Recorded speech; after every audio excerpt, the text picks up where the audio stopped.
participants, dear panelists, welcome to the first 2021 ParisTech webinar.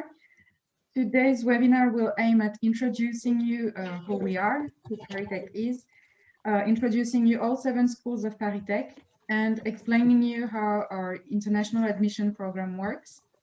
And we also will have a Q&A session at the end of the webinar. I hope you enjoy the webinar, and we will start first with Marie-Christine Bert to introduce you ParisTech. Hello and welcome to today's webinar, ParisTech, the alliance of the most prestigious graduate school of engineering and science in France. Thank you for taking time out and for being here today. I'm Marie-Christine Bert from the Ecole des Ponts ParisTech. So today we'll be looking at the following. What is ParisTech? What makes ParisTech unique? How to understand the French system, and finally, what's in it for you. So I will start with the presentation of ParisTech as the alliance. ParisTech is a consortium of 7 prestigious graduate schools of engineering. Our mission at ParisTech is to train future engineers who will hold leadership positions in industry or in research, not just in France, but globally. At ParisTech, we strive for excellence, which means that the entry test is very selective. Then the curriculum is very demanding. We are committed to innovation, value creation for research and for the society. We are human-centered. It means that our classes are small size. We are able to customize each student's curriculum. We also encourage personal development activities that can help you to set your goals and reach your full potential. ParisTech is composed with 7 schools of engineering. Later today, you will meet with AgroParisTech, with Métiers, Chimie ParisTech, Ecole des Ponts ParisTech, ESPCI Paris, Institut d'Optique Graduate School, and Mines ParisTech.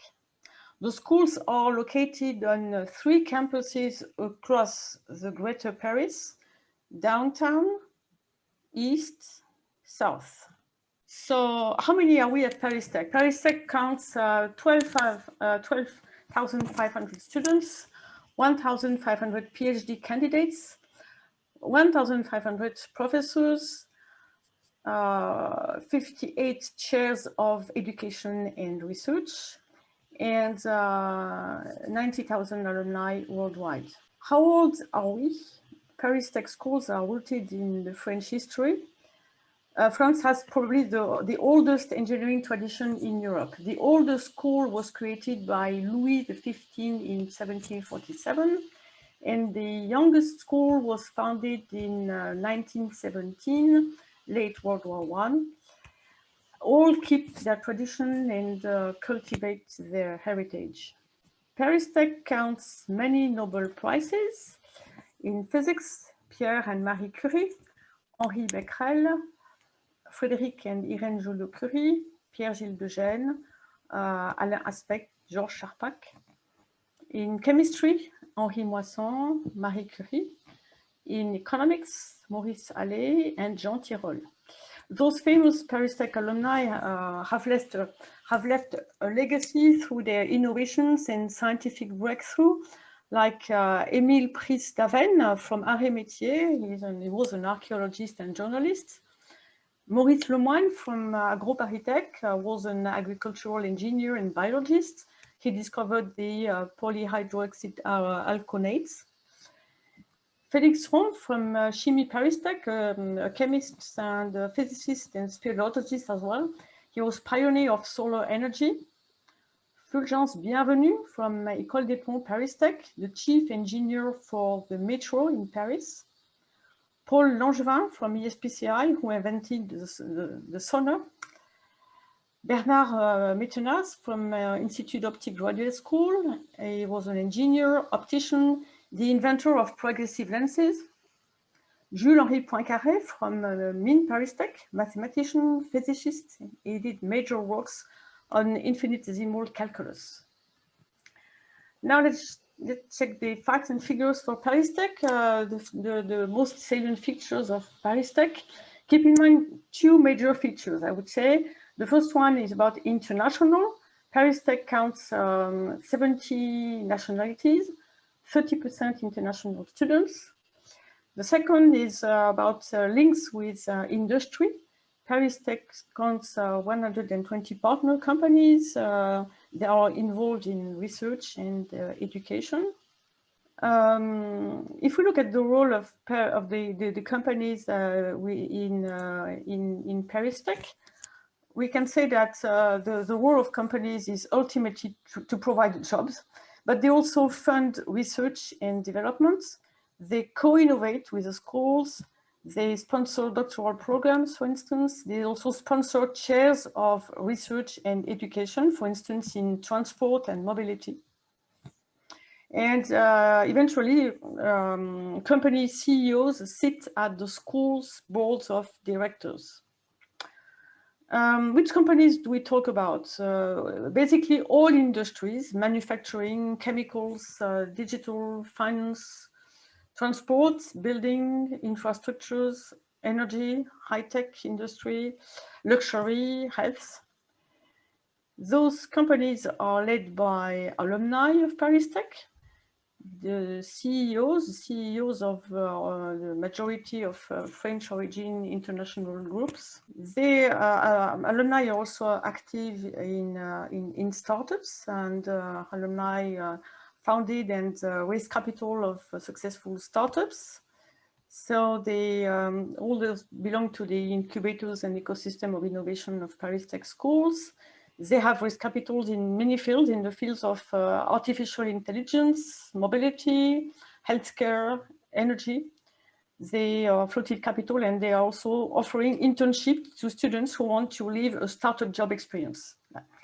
All CEOs, startups, alumni around the world gather the larger family of ParisTech alumni. ParisTech alumni represent 90,000 people worldwide, 2,900 in China, I think almost 1,000 in Brazil. The alumni network is organized in thematic groups, very active in each country. So now let's check how to study engineering at ParisTech. Let's have a look first to see how this program works in the French higher education system. Okay.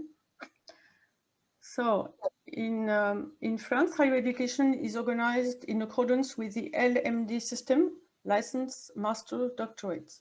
License is 3 years, master is 2 years, PhD is 3 years.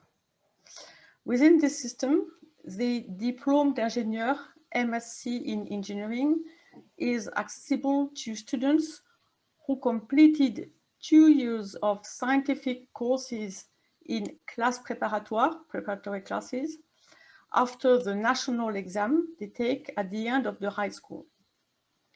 Those students pass the first test, the national exam, after completion of grade 12 at high school. They take 2 years of intensive scientific courses in mathematics, physics, chemistry, computer science.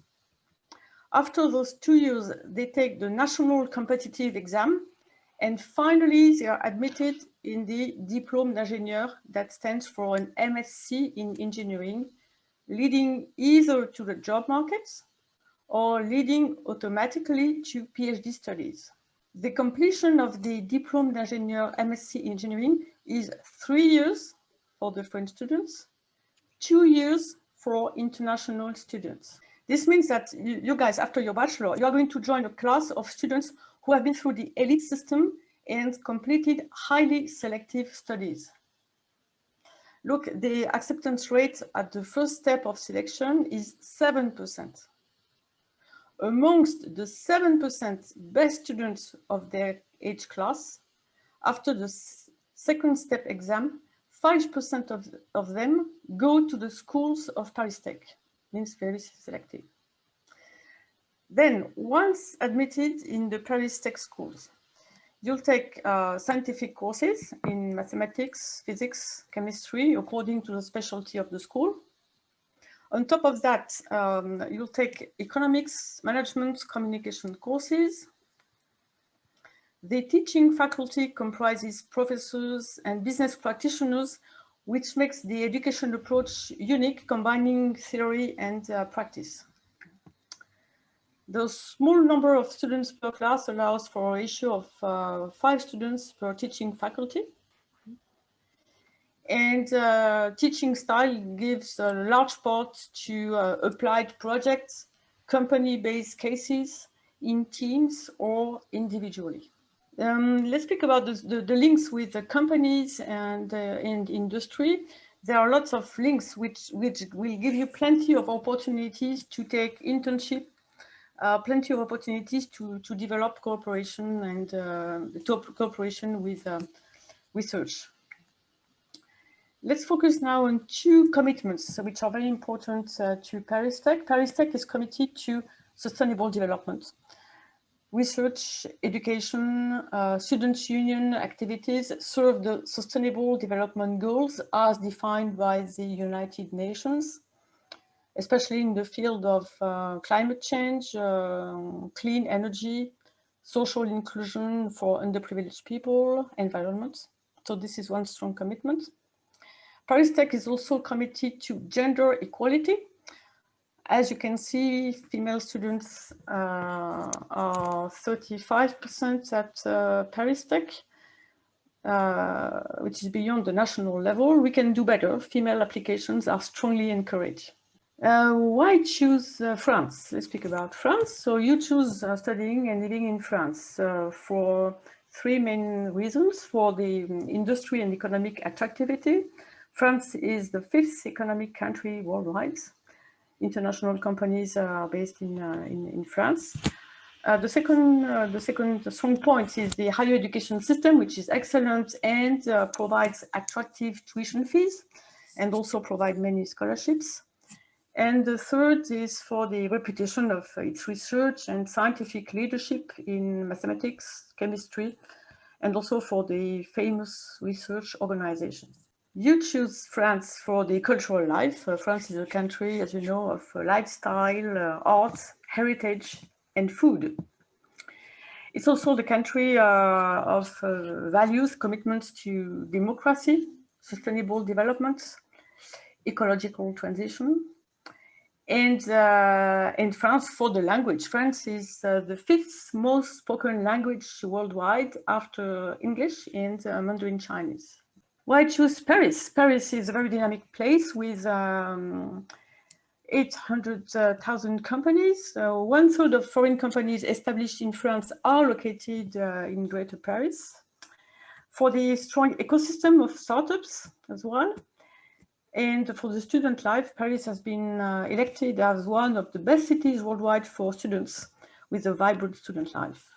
And for science and technology, Paris is the first European center for research and development.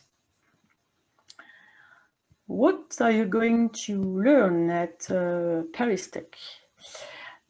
Basically a large range of domains from A to Z. ParisTech provides a comprehensive range of research studies, all scientific topics related to major scientific and technical and social challenges. Where is ParisTech in the rankings? All the schools are ranked in the major world rankings, which are the Shanghai ranking, Times Higher Education ranking, and the QS ranking. The ParisTech schools can be ranked either individually or with the university they belong to. Okay, I explained. A school of engineering can be part of a university, or the school can be ranked by itself. So in some cases, the university is ranked. In some cases, the school itself is ranked. For instance, PSI University is ranked number 36 in the Shanghai World Ranking University ranking. It comprises Mines ParisTech, Chimie ParisTech, and ESPCI Paris. University Paris-Saclay is ranked 14th at the Shanghai World University ranking. It comprises AgroParisTech and Optic Institute. And Ecole des Ponts ParisTech and Métiers Paris and Métiers are ranked individually. But as you can see, either with the university or the school on their own are ranked in the top tier of those world rankings. Yeah. Okay, so this is the end of part 1. Let's now meet with each school, starting with Métiers. Thank you, Marie-Christine, for your presentation. We will start with the first school, Métiers, for an introduction by Mr. Bruno Goyer. Okay, so for over 2 centuries, Métiers has been spearheading scientific progress and supporting each industrial revolution. We deliver solutions to the needs of every sector of industry. We have 6,000 students, 1,000 international students, 170 partners university worldwide. Our Métiers courses are anticipating society technology needs from undergraduate to doctoral level. So you have at our Métiers Grande École Engineering Program level 7, 10 specialized engineering program level 7, bachelor's degree in technology level 6, more than 20 national master's program level 7, doctoral program level 8, and lifelong skills development specialized masters. We have also Carnot Institute, which is an excellence label for transferring our research to the industrial world. About research, it applies to 4 major factories of the future sectors, like transport, energy, health, and housing. There is 15 laboratories pioneering scientific expertise in Industry 4.0, like car robotics, advanced manufacturing system, innovation and production system, virtual and augmented reality, biomechanics, additive manufacturing, etc. We have a real-scale technology platform. We are a member of EIT Manufacturing, and there is 6 research chairs in health, environment, clean mobility, and smart industrial system. Our Métiers support tomorrow's entrepreneur. There is a talent pipeline and incubator for the high-tech industry, and you can be trained for business creation and development expertise and technological innovation and entrepreneurship. We have forged strategic partnership with industrial organizations like Vinci, EDF, Atalian, etc. As you can see on the map, there are 11 locations spread all over in France for building even closer ties and insight with industry, like workplace integration, training, and innovation. Now, let's take a look at our Métiers ParisTech Grande École Engineering Program. In our Métiers, there is 8 campuses for all over France. For the second year, core courses for all campuses with a strong background in mechanical and industrial engineering. One semester mechanical and industrial engineering with solid mechanics, materials, management, product design, product manufacturing, industrial organization, and project and research. And one semester with energy and industrial engineering, with electronics, automatics, energetics, mathematics, computer science, system design, system manufacturing, industrial organization, and the project applied. For the third year, there is a multiple and varied choices of specialized final year courses, and the campus depends on the specialized course. First semester, so specialized course is to be chosen among over 33 offered in the field of the new energy and sustainable development, like aeronautics and space engineering, management of technological innovation, advanced materials, electrical engineering, bioengineering, advanced manufacturing, production manufacturing, product system, virtual and augmented reality, additive manufacturing, fluid mechanics, mechatronics, business creation, etc. Then you have a project in laboratory, and for the second semester, you have to complete a 6-month internship in a company. Throughout each year, you learn foreign languages and carry out a professional project initiative. At our Métiers, 83.5% of students work less than 6 months after graduation. Over 95% pursue their study. 63% students employed before graduation. Business sector or consulting, construction, transportation, information and communication technologies. Professions are R&D, innovation and production, business operation, control, maintenance, etc. The average entry salary is 41.5 thousand euro per year. Okay, so now we're talking about campus and student life. So there is 8 campuses in France with international relation office and administrative support, halls of residence, documentation center and IT room with internet access, infrastructure we like gymnasium, climbing wall, etc., which allows students to take part in numerous team or and individual sports. National Student Association, for example, in sport with sailing, football, rugby, cultural, scientific, humanitarian, or business activities like Share Eco Marathon, robotic project, business lunches, etc.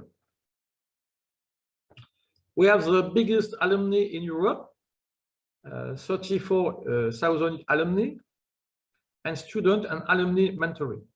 So now, why choose our Métiers? Because we are one of the best and renowned engineering institutions in France, to be in touch with the industry and acquire business contact. Our Métiers has strong links with company, and with 11 sites, is close to the economic players. Each campus organizes regular meetings with company to work on our real-scale technology platforms, to prospect for a PhD at our Métiers by making the most of our labs and research teams which offer a wide range of research areas, to become part of the biggest engineering alumni association in Europe, and finally, to experience the French language and the culture and take advantage of our sites. So now we hope you could come to study at our Métiers. Thank you for your attention. Thank you. So now we will ask the next school, AgroParisTech, to introduce their school. Hello, everyone. Thank you, Laura. So I'm glad to give you some information about AgroParisTech. So what is AgroParisTech? It's a French public institute which was created almost 200 years ago, and its forward-looking approach is aimed at addressing the main global challenges of the 21st century, which are feeding the population in a sustainable way, protecting natural resources, fostering innovation, and developing the bioeconomy. So AgroParisTech is internationally renowned for the high quality of its training programs and research activities, as evidenced by several rankings, as you can see here on this slide. So for instance, the QS ranking in the field of agriculture and forestry. AgroParisTech is the first in France, the third in Europe, and the fourth worldwide. As part of Université Paris-Saclay, we are also ranked in the field of agriculture, biotechnology, and in food. And in France, it's ranked first as a school in agriculture. What is important is in AgroParisTech is that it's a research-based training which focuses on innovation and entrepreneurship. And it has 2 key missions, which are to offer a high-quality training for the students and to advance scientific knowledge. So for this, to tackle the main global challenges I listed before, there are 4 main fields of scientific expertise, which are agricultural production and forestry, food and non-food transformations, sustainable management of natural resources and the environment, and human health. And for this also, AgroParisTech is divided in 5 departments of education and research. So as you can see, we can find again the same fields. So I give you the details. So it's agronomy, forestry, water and environmental sciences and technology, life sciences and health, science and engineering for food and bioproducts, social sciences, economics and management, and finally, modeling, mathematics, informatics, and physics. And you can see here some picture of all labs. So you can see we have a lot of different fields in AgroParisTech. So now I will focus a little bit more about our diplôme d'ingénieur, but you have to know, of course, that we have other programs, for instance, master programs, PhD and executive programs. If you want more information, of course, you can check out our website or you can email me if you want. I can answer your question. So what is really interesting in AgroParisTech is that in the diplôme d'ingénieur, you can really build your own curriculum according to your personal and professional projects. And for this, you can make a lot of choices during the curriculum. So first, if you are admitted in AgroParisTech, you will go directly in the second year of the engineering curriculum. And there are 4 different study tracks. So the first one, it's more about production, so sustainable production, sectors and territories. Then we have engineering of food products, biomolecules and energy. The third one, it's environmental engineering and management. And finally, engineering and health, human, bioproducts, and the environment. So you can choose one of these 4 tracks, but in the same time, you have some courses for everyone. So it's the basis of the engineering sciences and mathematics, modeling, economic and social sciences and management. And what is really interesting, I think, is that in addition to that, you have 7 modules with a choice of more than 100 course units, which means that you really can discover some field that you did not know before, or you can choose to deepen your knowledge. So it really can open your mind to different fields and courses, and it really gives you a lot of options here. You also have many opportunities during the third year, as you can choose between 20 specialties in 10 different fields, for instance, biotech, agricultural development, nutrition, economics and company management, and so on. But you can also choose to join one of the 44 master programs offered either by AgroParisTech or its partners, and even join a master program from another institution. So you can really, depending on your project, you can really focus on it and do everything you can to build it as good as you can.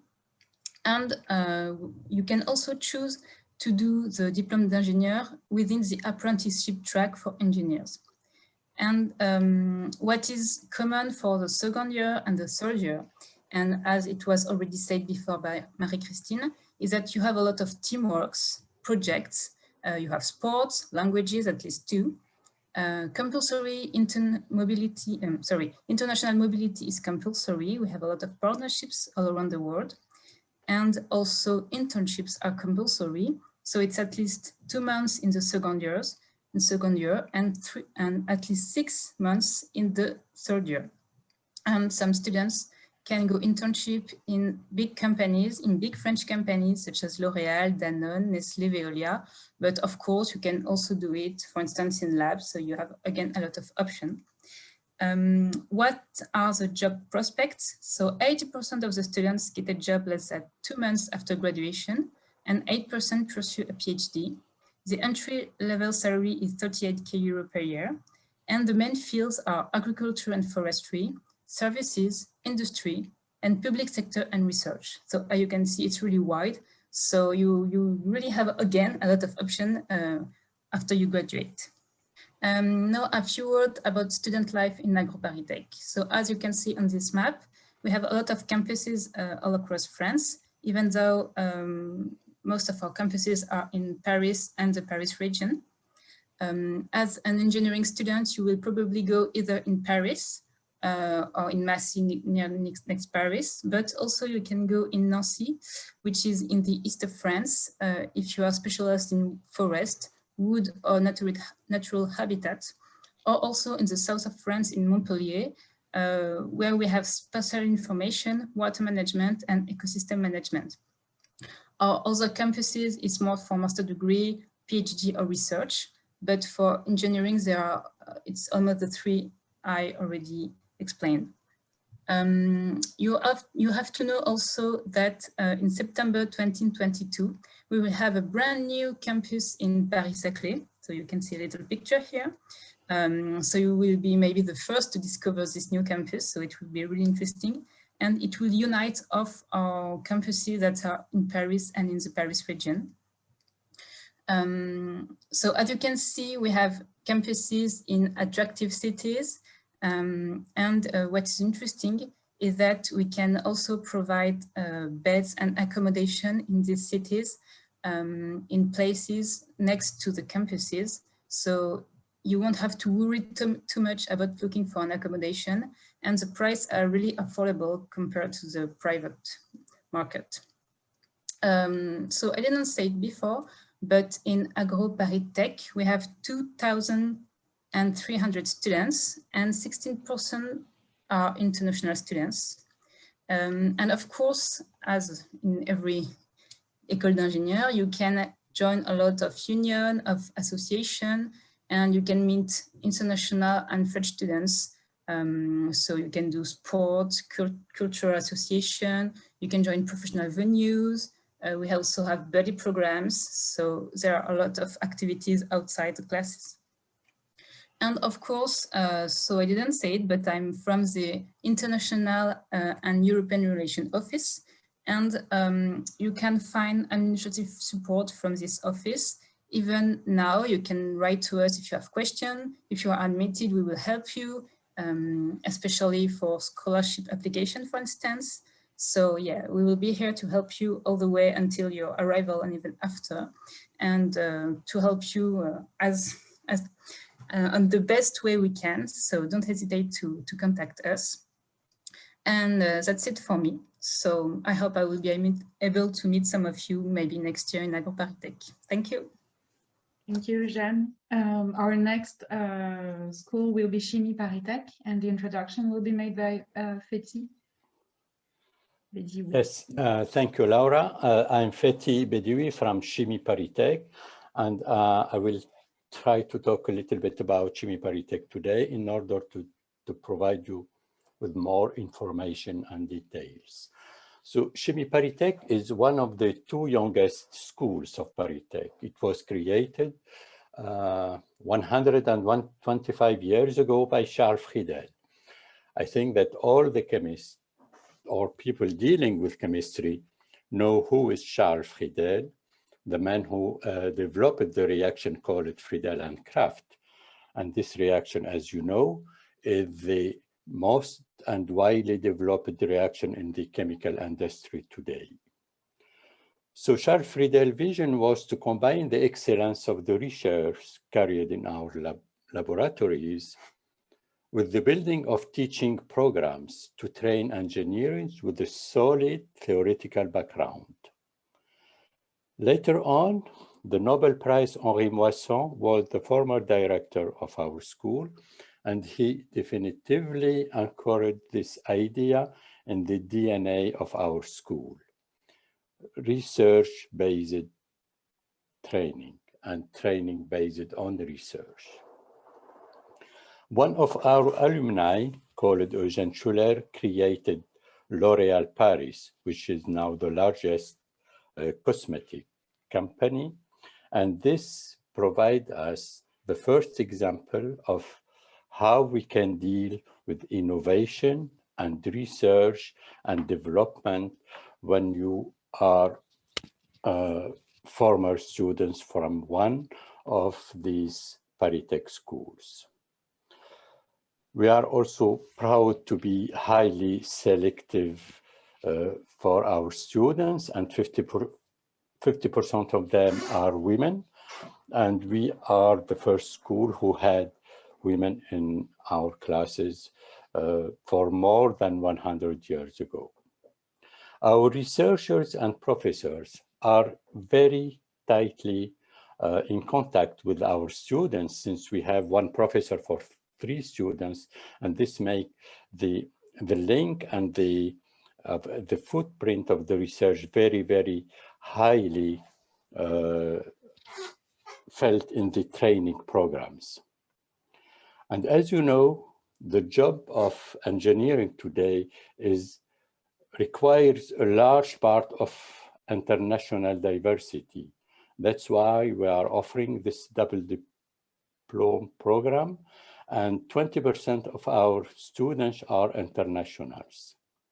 And also, as you know, the engineering skills has also to be built around the management and the business and human skills.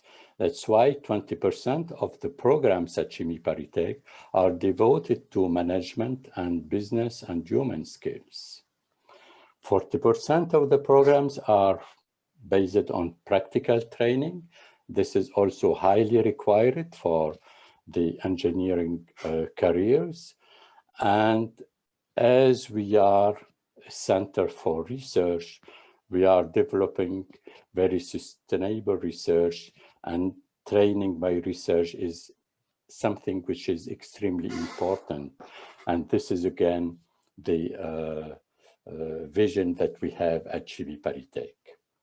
On the next slide, I will talk about what we are offering in our training program for the top-level professional in chemistry that are our students now.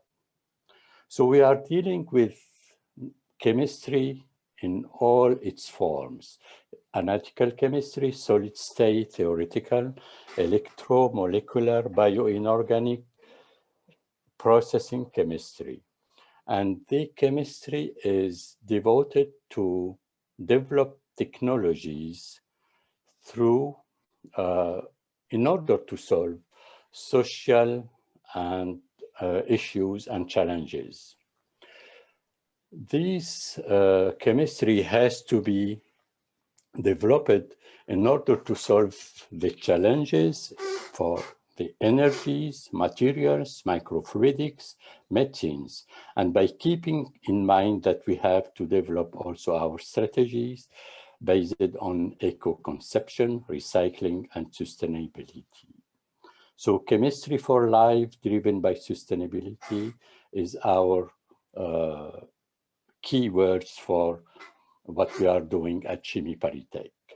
And on the next slide, I will explain a little bit how the training is performed through the 3 years of engineering program that we are offering.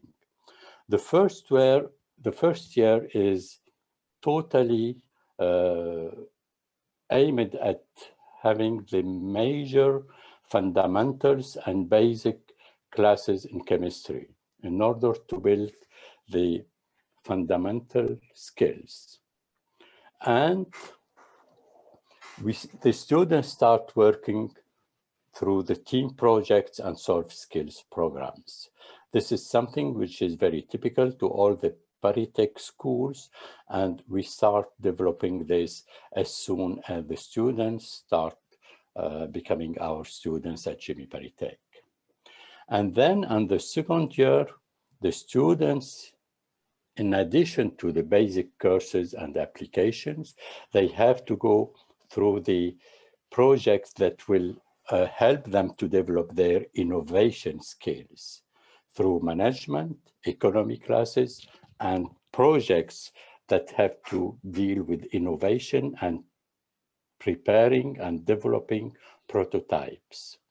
And the third year of Chimie ParisTech is kind of a master of, it has the similar profile than the last year of a master degree.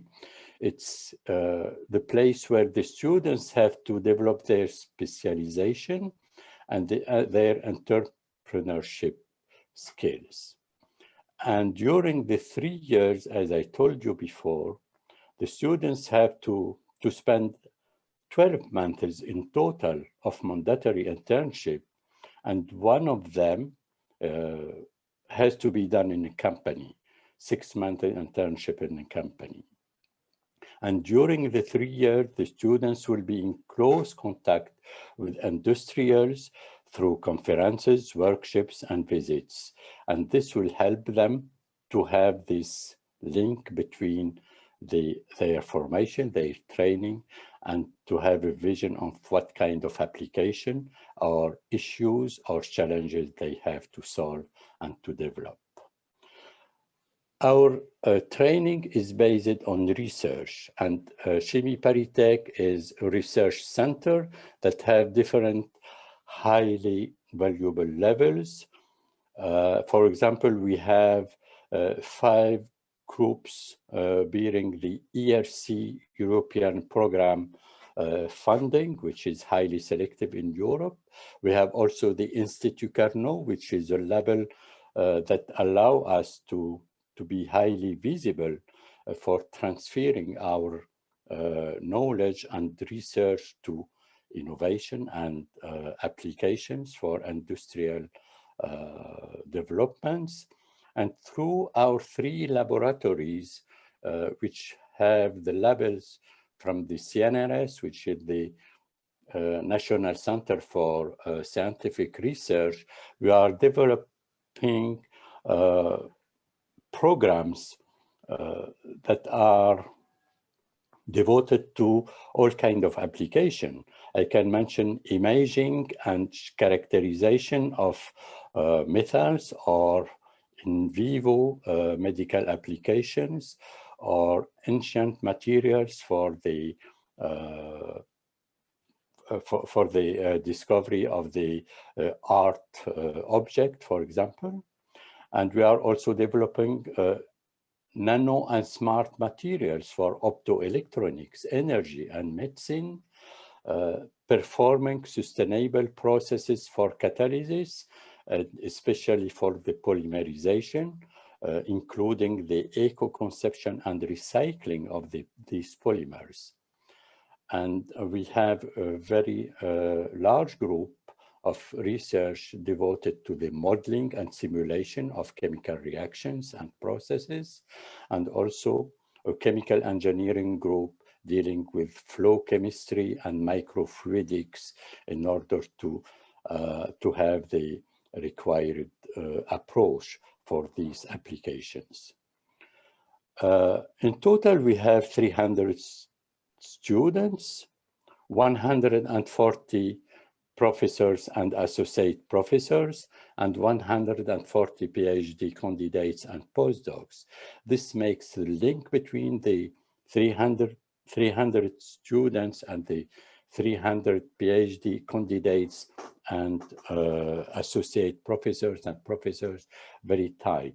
So every one of our students know what's happening in our labs through these very high contact surface between them. On the next slide, I will show you how the employability of the students is occurring after their graduation, even before their graduation, since 90% of the students get a job or a PhD before the graduation ceremony in December of each year. And as you can see here, 40% of the students go directly to prepare a PhD. This means that the engineering degree, which has the grade of a master degree, allow them to have the required skills in order to start their PhD without performing any additional master degree or any other program.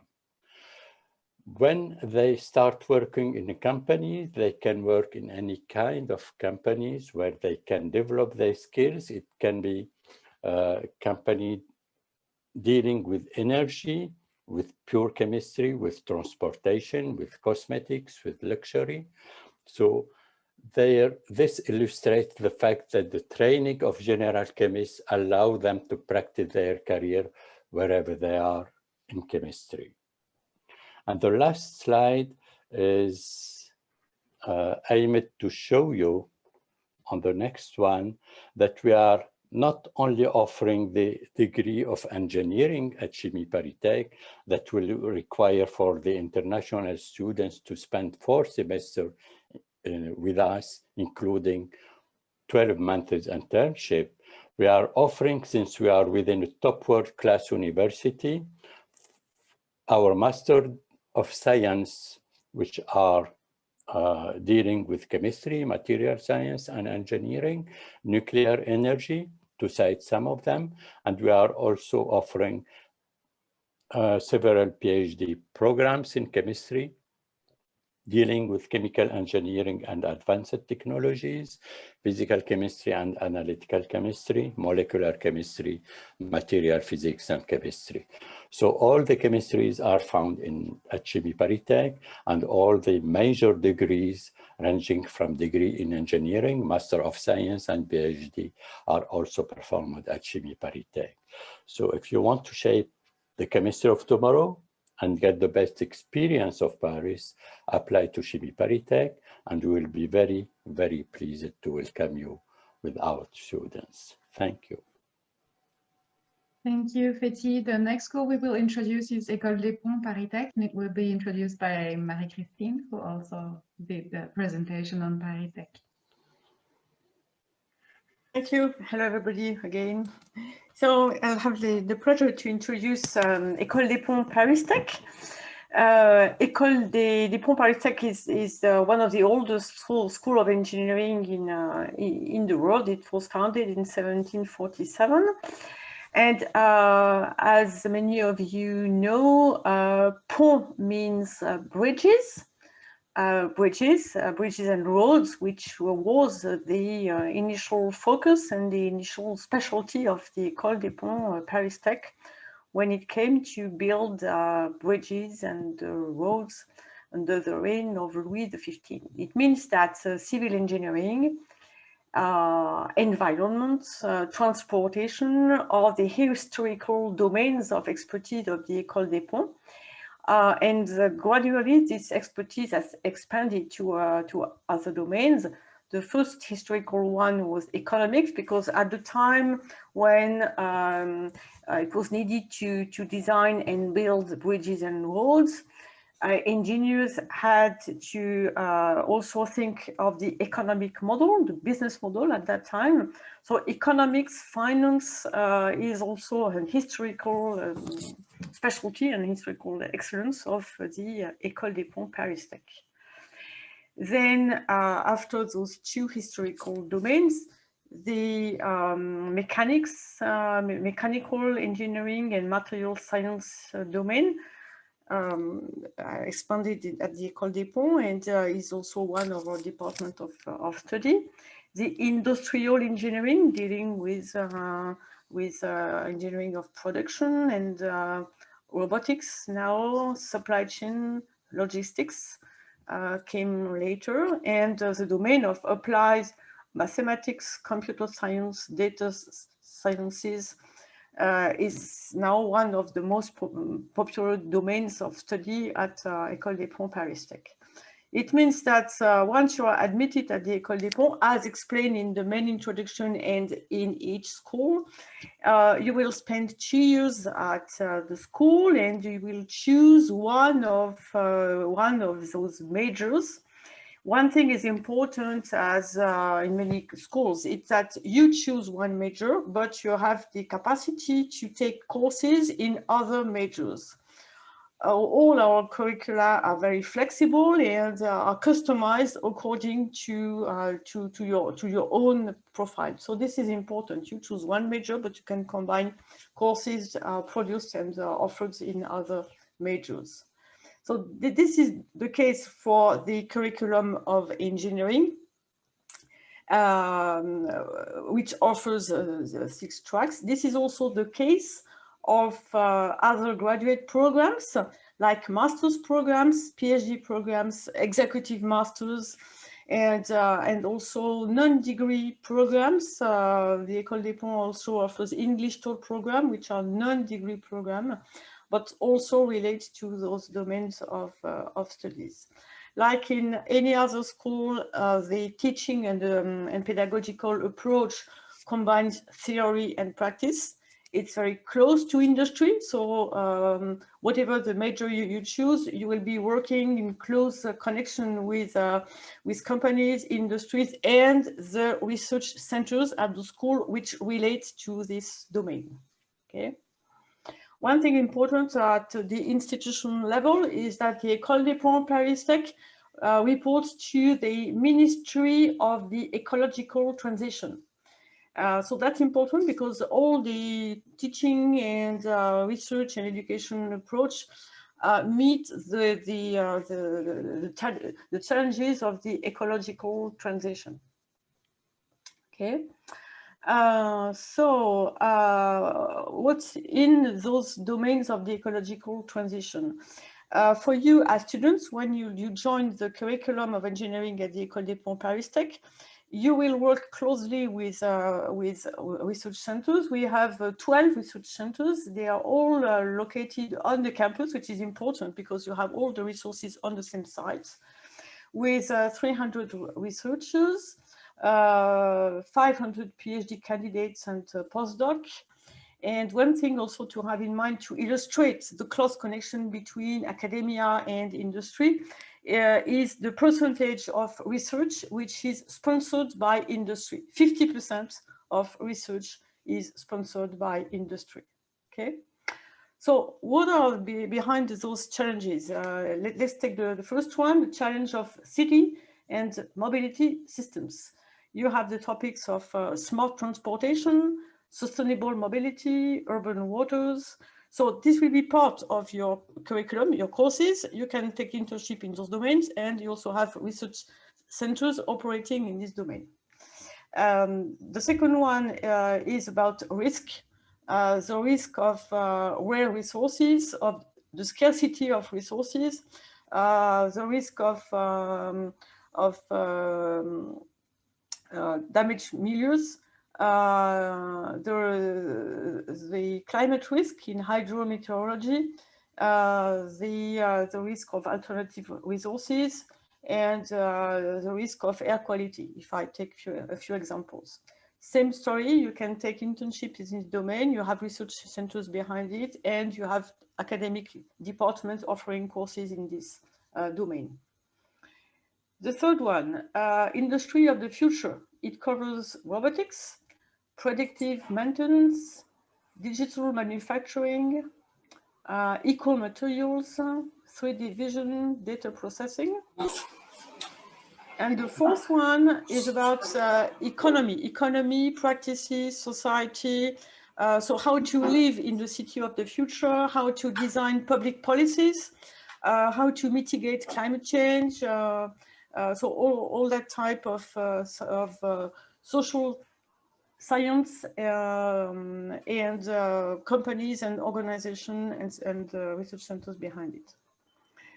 So you have research centers and you have courses. You also have what we call a co-innovation lab. A co-innovation lab is an equipment with 3 platforms. It helps research centers to work together and to lead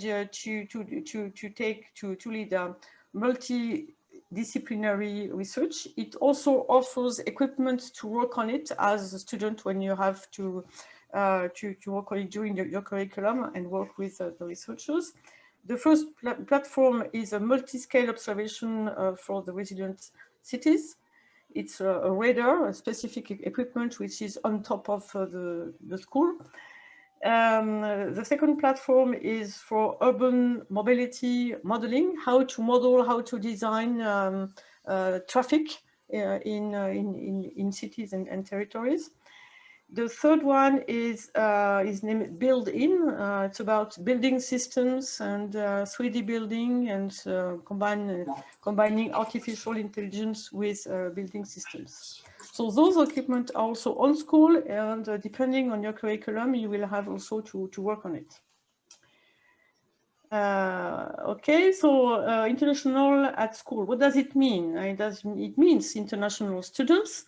At the Ecole des Ponts, we have 45% international students, all programs mixed.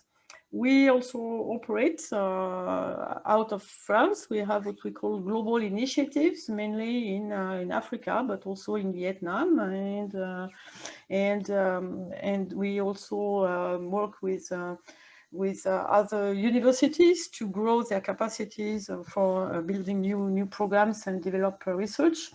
We have cooperation programs, bilateral cooperation programs. Perhaps you can check the logo of your university.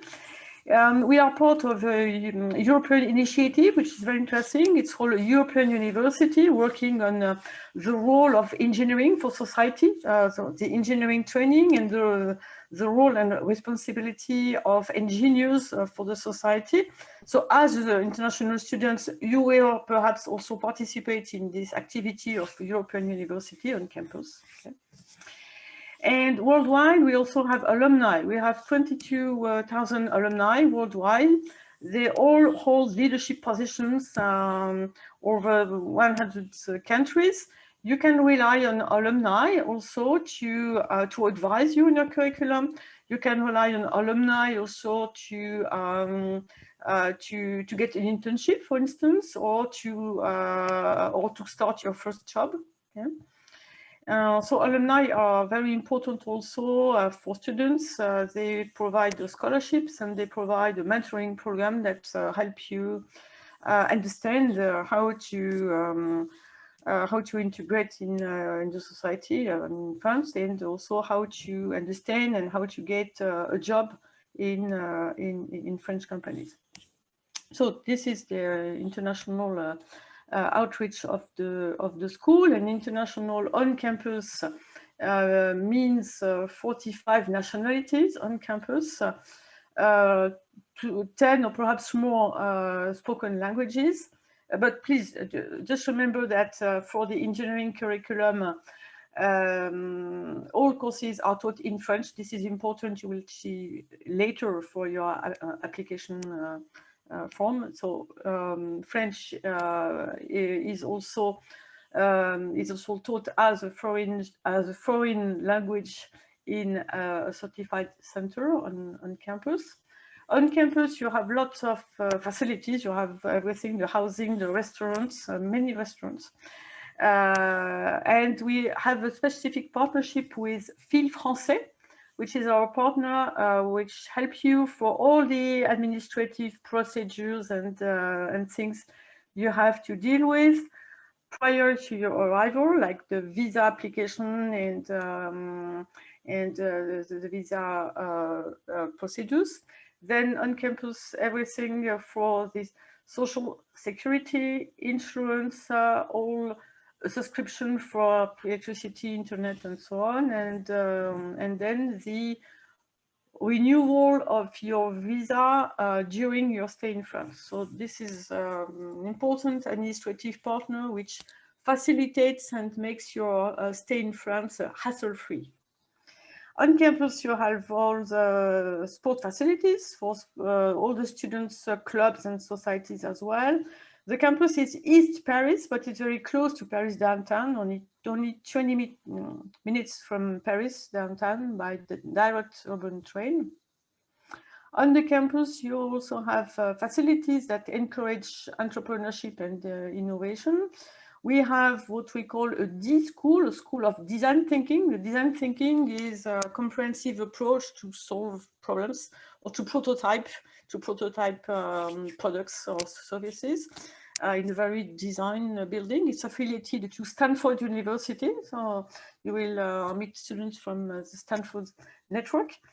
We have what we call a learning center. This is a new name for the library.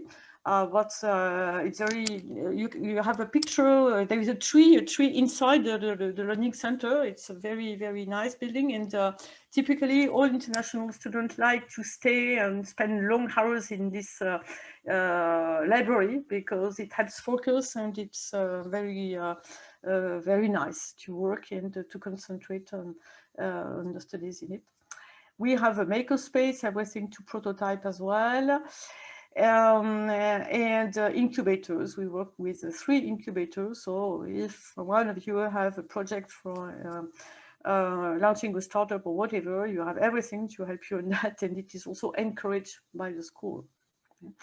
On the school, you will have also many presentations from companies, industry. They will introduce themselves, their career plans, internships as well. So it's very easy to access an internship thanks to this closeness between industry and the school, which will lead you to an entry-level salary at 52k euro per year. This is the average salary for graduates of the Ecole des Ponts ParisTech.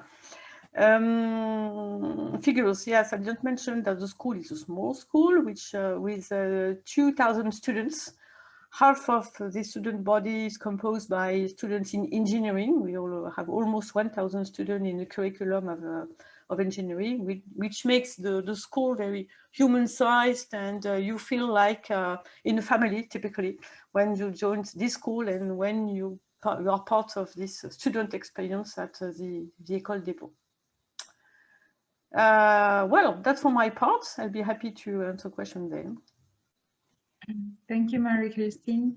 So the next school we'll introduce is ESPCI. Ricardo. Thank you, Laura. It's your turn. So my name is Ricardo Lobo. I am the International Relations Director of ESPCI, and I am also a physicist. Generally, I'm a physicist before being a director. ESPCI is essentially a research school. Okay, so it's a research school that will train you in multidisciplinary physics and chemistry and some biology for physics and for chemistry. Okay, there are in the history of ESPCI, which was created in the late 19th century, 6 Nobel Prizes. I'll come back to that. We publish about 500 papers per year, so a little bit more than one in a day. Our classes are really small. It's a really small institution, so we have classes of 85 students. So we have 3 times 85. Less about 250 students total in ESPCI. Okay, we have what's called in France a laboratory, but in other parts of the world it's a small department. So we have 11 departments within ESPCI doing research, and I'll show some examples a little bit later. And these departments have about 500 scientists. So you see, we have more scientists and professors than students at the ESPCI. You have a really high degree of training, a really high degree of supervising in ESPCI. We create about 3 startups annually. There's an incubator at the ESPCI, and over 70% of our students go into a PhD once they finish their training. In the history of ESPCI, the history of ESPCI actually is very, very closely tied to the Curie's history. Pierre Curie was one of the first professors, if not the first professor of ESPCI when it was created. And he brought to ESPCI Marie Curie at the time, where they won the Nobel Prize for the discovery of radium. And radium was the first of 4 elements in the periodic table discovered at ESPCI. Radium, lutetium, discovered by André de Bierne, named after Lutèce, which is the former name of Paris. Polonium, discovered by Marie Curie, named after Poland. And actinium, named after ray. I mean, the name comes from the Greek word for ray, which was also discovered at the ESPCI. So 4 elements of the periodic table. Marie Curie went further to win another Nobel Prize, this time in chemistry, the only person who won 1 in physics, 1 in chemistry. Frédéric Joliot-Curie, an alumni of ESPCI, also won a Nobel Prize with his wife, Irène Joliot-Curie. ESPCI was directed by Pierre-Gilles Desgennes, another Nobel Prize for over 25 years. Georges Charpak was a professor of ESPCI, another Nobel Prize. And there is this guy that you see the picture here, Paul Langevin. Nobody knows, he didn't win a Nobel Prize, he should have. He's the inventor of the sonar. He was director of ESPCI, and he's also an alumnum of ESPCI. So Laura, if we can move to the next slide, please. This one, thank you. The training you get at the ESPCI is essentially multidisciplinary. There's a lot of physics, real physics. There's a lot of chemistry, real chemistry. And there's some biology applied to this. So when I say real physics, I'm talking about quantum physics, I'm talking about relativity, I'm talking about optics. I'm also talking about the frontier between physics and chemistry, like complex materials, like soft matters, like physics and engineering in acoustics, in optical imaging, in microfluids. You have chemistry, you have organic chemistry, you have chemical engineering, some concepts, you have molecular, you have polymer chemistry, you have nanotechnology, and you have the bioengineering, how to apply biological concepts. So you have a few classes in biology and applying them to those things. One of the particularities of the ESPCI training is that you are going to be in the lab. It's not a classroom training. Over 50% of our courses, over 50% are inside the lab, are practical work.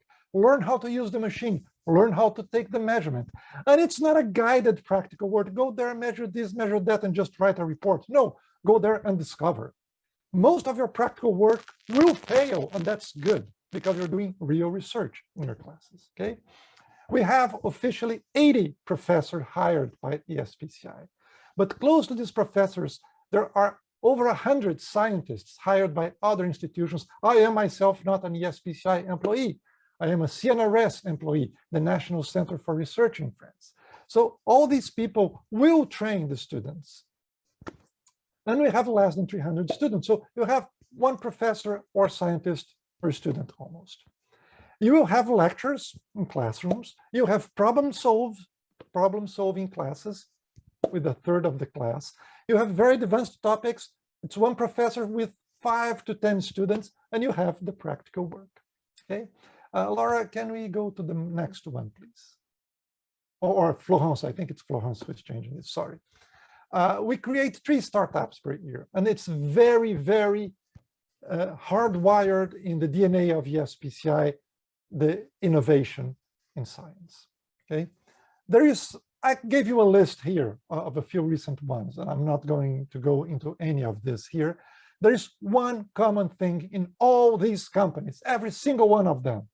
All of them are multidisciplinary. They mix physics and chemistry. They mix physics and biology. They mix all the 3 together. Okay, there's not a single one that it's just there. Hey, I have a physical idea. All of them use this multidisciplinary approach. Okay, and there are a few that you might know. Withings is the one that makes, I don't have one, I have a Garmin, but they make smart watches for monitoring bodily functions, heart rate and oxygen in the blood. You have, I think I put it here, it's just behind my camera. You have one that I'm going to show, nice, the Supersonic, which is a fantastic company doing very high speed, very high quality ultrasound. Okay, so I'm going to my last slide, please, Florence. We are a research-driven school. So let me show you some of the research that's done in ESPCI, and research with, you're going to be facing it. That's where you're going to do your internship or your research internship. These are the professors that are teaching you. So there's a lot of work done in imaging. This image to the left there, it's a neuron, and its image, there's a physics law that say you cannot take an image with a resolution smaller than the wavelength, roughly. Well, this is about 100 times smaller than the wavelength.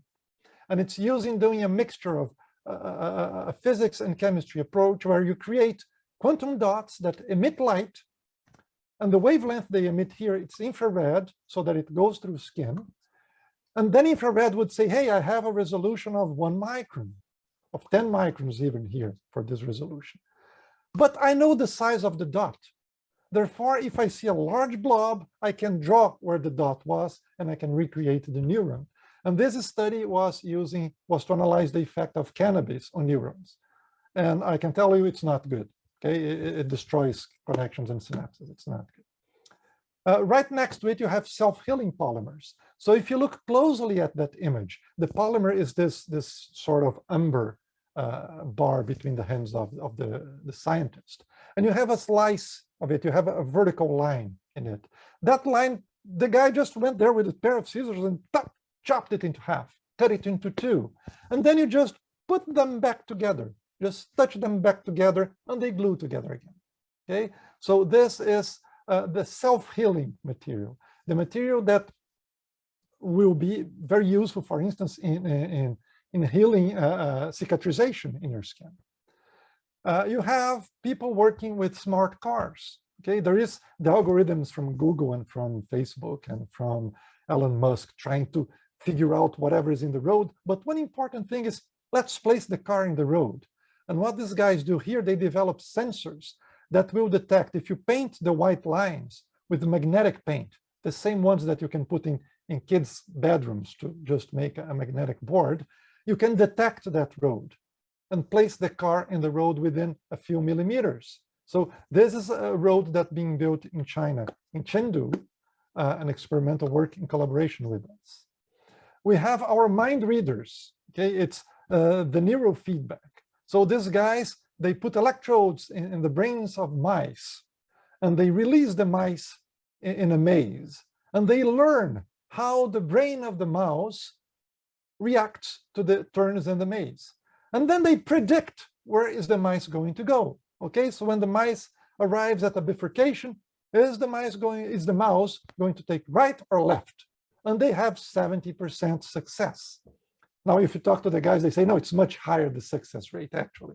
70%, it's because most of the time that we miss, the mouse changed its mind at the last minute. Very easy, but 70% is pretty good, right? The image that I'm showing there on the top right, that looks like a sort of a swarm of insects. It's actually the vascularity of your brain, not probably yours, but of the brain of the person who was measured here. And moving, and this is nicer if you go to a website, you can see the video of it, and you see the brain veins and how blood flows inside it. And this is an ultrasound image. Now, when you go, if you're pregnant and you go do an ultrasound of your baby, or if you have a kidney stone and going to do an ultrasound of your kidney, that machine will give you about 10 images per second, and it will be a resolution of 1 millimeter, maybe a little bit less. This ultrasound machine they developed is 10,000 images per second, and the resolution is a few microns. Okay, so they can follow your vascularity, they can follow your heart, they can do truckloads of things, and this is already being commercialized. But just to close, because I am a basic science physicist, and I want to show that we also do basic science. And the bottom right image is the image of Virgo. It's the gravitational wave detector in Italy. And we do participate in that. We work on the detector of that and on the optics of this. And you cannot get any more fundamental than that. And the point here, and that's the fantastic thing of Virgo, when a gravitational wave, when a supernova explodes a few light years from, well, probably many light years from Earth, gravitational waves will go through the Earth, and you see those lines there are 4 kilometers long, and one of them will shrink with respect to the other. They will shrink by an amount which is 1 over 10,000 the diameter of a proton. And we have to detect that difference. And that's what has been done. So there is this detector in Italy, to which we contribute, and there are 2 in the US. And all of the 3 have to see the same thing at the same time. Okay, so this gives you an idea of what we do at ESPCI. We would be very happy to see you there next year. And thank you, Florence. Thank you, Laura. You can move to our next colleague. Thank you, Ricardo. So the next school we will introduce is Institut graduate school, and Pierre Baladi will be introducing the Hi everyone, I hope you can hear me clearly. My name is Pierre Baladi. I'm in charge of international relations here at Institut graduate school. So as you can see on this slide, you can see, give you a brief overview of Institut and its activities. Our identity is that we were founded 1 century ago because there was almost no study of optics in France, and there was a need for it. And nowadays we are, of course, a member, as an engineering school, a member of ParisTech, but we are also one of the constituents of Université Paris-Saclay. We are the kind of school of optics of Université Paris-Saclay. So nowadays we have 3 campuses, a main campus on the Paris-Saclay campus. You have the three pictures to the bottom left, and 2 branch campuses, one in Bordeaux, southwest of France, and one in Saint-Étienne, southeast of France. So what do we study at Institut Optique? We study light, science, engineering, technology of light, anything related to light, and it's, of course, it's interaction with matter. So this means that we have in our field, optical science and photonics, one of the broadest, the widest offer of courses probably in the world. So it ranges from very fundamental optics, such as ray optics, optical system, for instance, and it goes towards the digital sciences with image processing, augmented reality, virtual reality. It goes also towards telecommunications with guided optics, for instance, fibers, optical fibers. Among the applications, there are also bioengineering application, biomedical with biophotonics. We also go to very fundamental physics, such as quantum optics, atom optics. In terms of applications, we have applications in aerospace, for instance, X-ray and ultraviolet optics, very useful for space exploration, you know, mapping the sun and so on. And speaking about the sun, it's our main source of light and energy on Earth. We also study solar energy, for instance. And we also have, of course, an offer of courses, let's say support courses for the photonics and optical science courses. So courses in mathematics, electronics, or computer science, but you know, always for signal and image processing, for instance. So all these courses can be studied as, let's say, regular students, but we also have a specific track in innovation and entrepreneurship for students who want to start a project while being a student and maybe create a startup company before, or let's say at the end upon graduation, because as you may know already or not know, photonics is a really booming sector. It's really a sector where you can find many opportunities and many very interesting perspectives. So next slide, please. So to give you few historical information on Institut Optique, as I mentioned, we were created 1 century ago. At that time, one of the founding fathers was Charles Fabry, the first Director General of Institut Optique. Fabry, you probably know it if you're already in optical science or if you studied optics. Because of the Fabry-Perot or Perot-Fabry, depends, interferometry, Fabry-Perot cavities. And well, up to this day, for instance, we still have as professor and scientific advisor someone like Alain Aspect, who is very well known and respected in his field in quantum optics, quantum mechanics. And as I mentioned, we have 3 campuses. The main one is Paris-Saclay and 2 branch campuses, Bordeaux, Saint-Étienne, which are a bit more recent. Next slide, please. So in terms of research, we have 3 laboratories. So 2 laboratories or research centers, maybe we can call them, are really operated mainly by Institut Optique in cooperation with CNRS, the National Center for Scientific Research, and also with the local universities, Université Paris-Saclay in Paris-Saclay, University of Bordeaux in Bordeaux. And the 3rd research center in Saint-Étienne is operated mostly by Université Jean Monnet in Saint-Étienne in cooperation with Institut Optique. So through these 3 research centers and their activities, you can see the, let's say, specialties of the 3 campuses. To summarize, the Paris-Saclay campus, the one in blue to the left, is a bit more, let's say, not devoted, but goes a bit more towards physics, fundamental optics. The research center in Bordeaux and in green on the right top is a bit more specificity on digital sciences, so the link between optics and digital sciences. and the third one in Saint-Étienne, the one in yellow to the bottom right, has a bit more specificities on appearance, let's say lighting and the visual rendering of materials, for instance. So next slide, and it will be the last, I won't be long.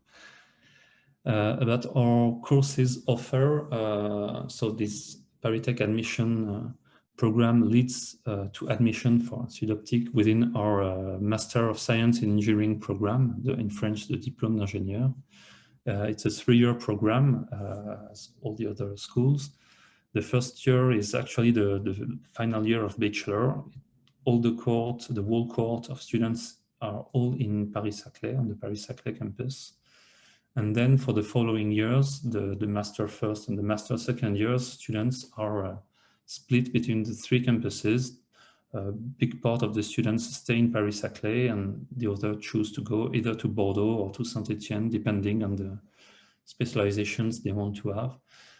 Actually, within the ParisTech admission program, you would be admitted for the master first year and to carry out the two years of master. We can mention that many of our students, actually more than half, I think, are actually doing dual degrees for the final year, for instance, which means that they receive our own Master of Science degree from Institut and also a Master of Science degree from the partner universities locally. So from Université Paris-Saclay or University of Bordeaux or Université Jean Monnet in Saint-Étienne. And finally, well, after they graduate, or sorry, Florence, after they graduate, our students, many of them continue towards a PhD because, as I mentioned, photonics is still a very recent field, let's say, and there are many perspectives. It's still a very, could I say, scientific, intense field. So 1/3 of our students continue towards a PhD. And if I can mention the top employment sectors, industries, they are obviously the ones related to optics, electronics, and IT. Some more on the consulting side of science. Transportation and mobility are very important for the employment of our graduates, including aeronautics and aerospace. And the last one is defense and security industry. Well, thanks for your attention, and I hope we will be able to welcome you at Sud-Optique soon. Thank you, Pierre. So we will move on to the last school of ParisTech, Chimie ParisTech itself, who is Charbel, if you're here. So good morning, everyone. My name is Charbel Moussa. I'm an associate professor in Chimie ParisTech. And today I'll present very fast for you the Chimie ParisTech school. Can you move to next slide, please? Okay. So basically, as already presented, Chimie ParisTech was founded by the king at that time at 1783, and the main idea of it was to support or to form engineers for the mining industry. So at that time, it was really essential for France because the mining industry was one of the most developed, which is no longer the case today because it's minor industry today. So Chimie ParisTech was able, in fact, to evolve through years and to become very advanced in different scientific fields, as we will see later on. One of our particularity is that Chimie ParisTech doesn't depend on the Ministry of Higher Education in France, but it depends, we report to the Ministry of Industry, which is very important because it allows us to create this particular link with the industry, since it's in our mission that one of our goals is to help industrial to solve their problems and to advance within their technology. So this is something very important because it gives somehow the personality of the school. As already mentioned, we are part of a big university in Paris called Paris Sciences et Lettres Research University, PSL. This university is in the top 50 ranking worldwide, and the Times Higher Education ranking and different other ranking systems.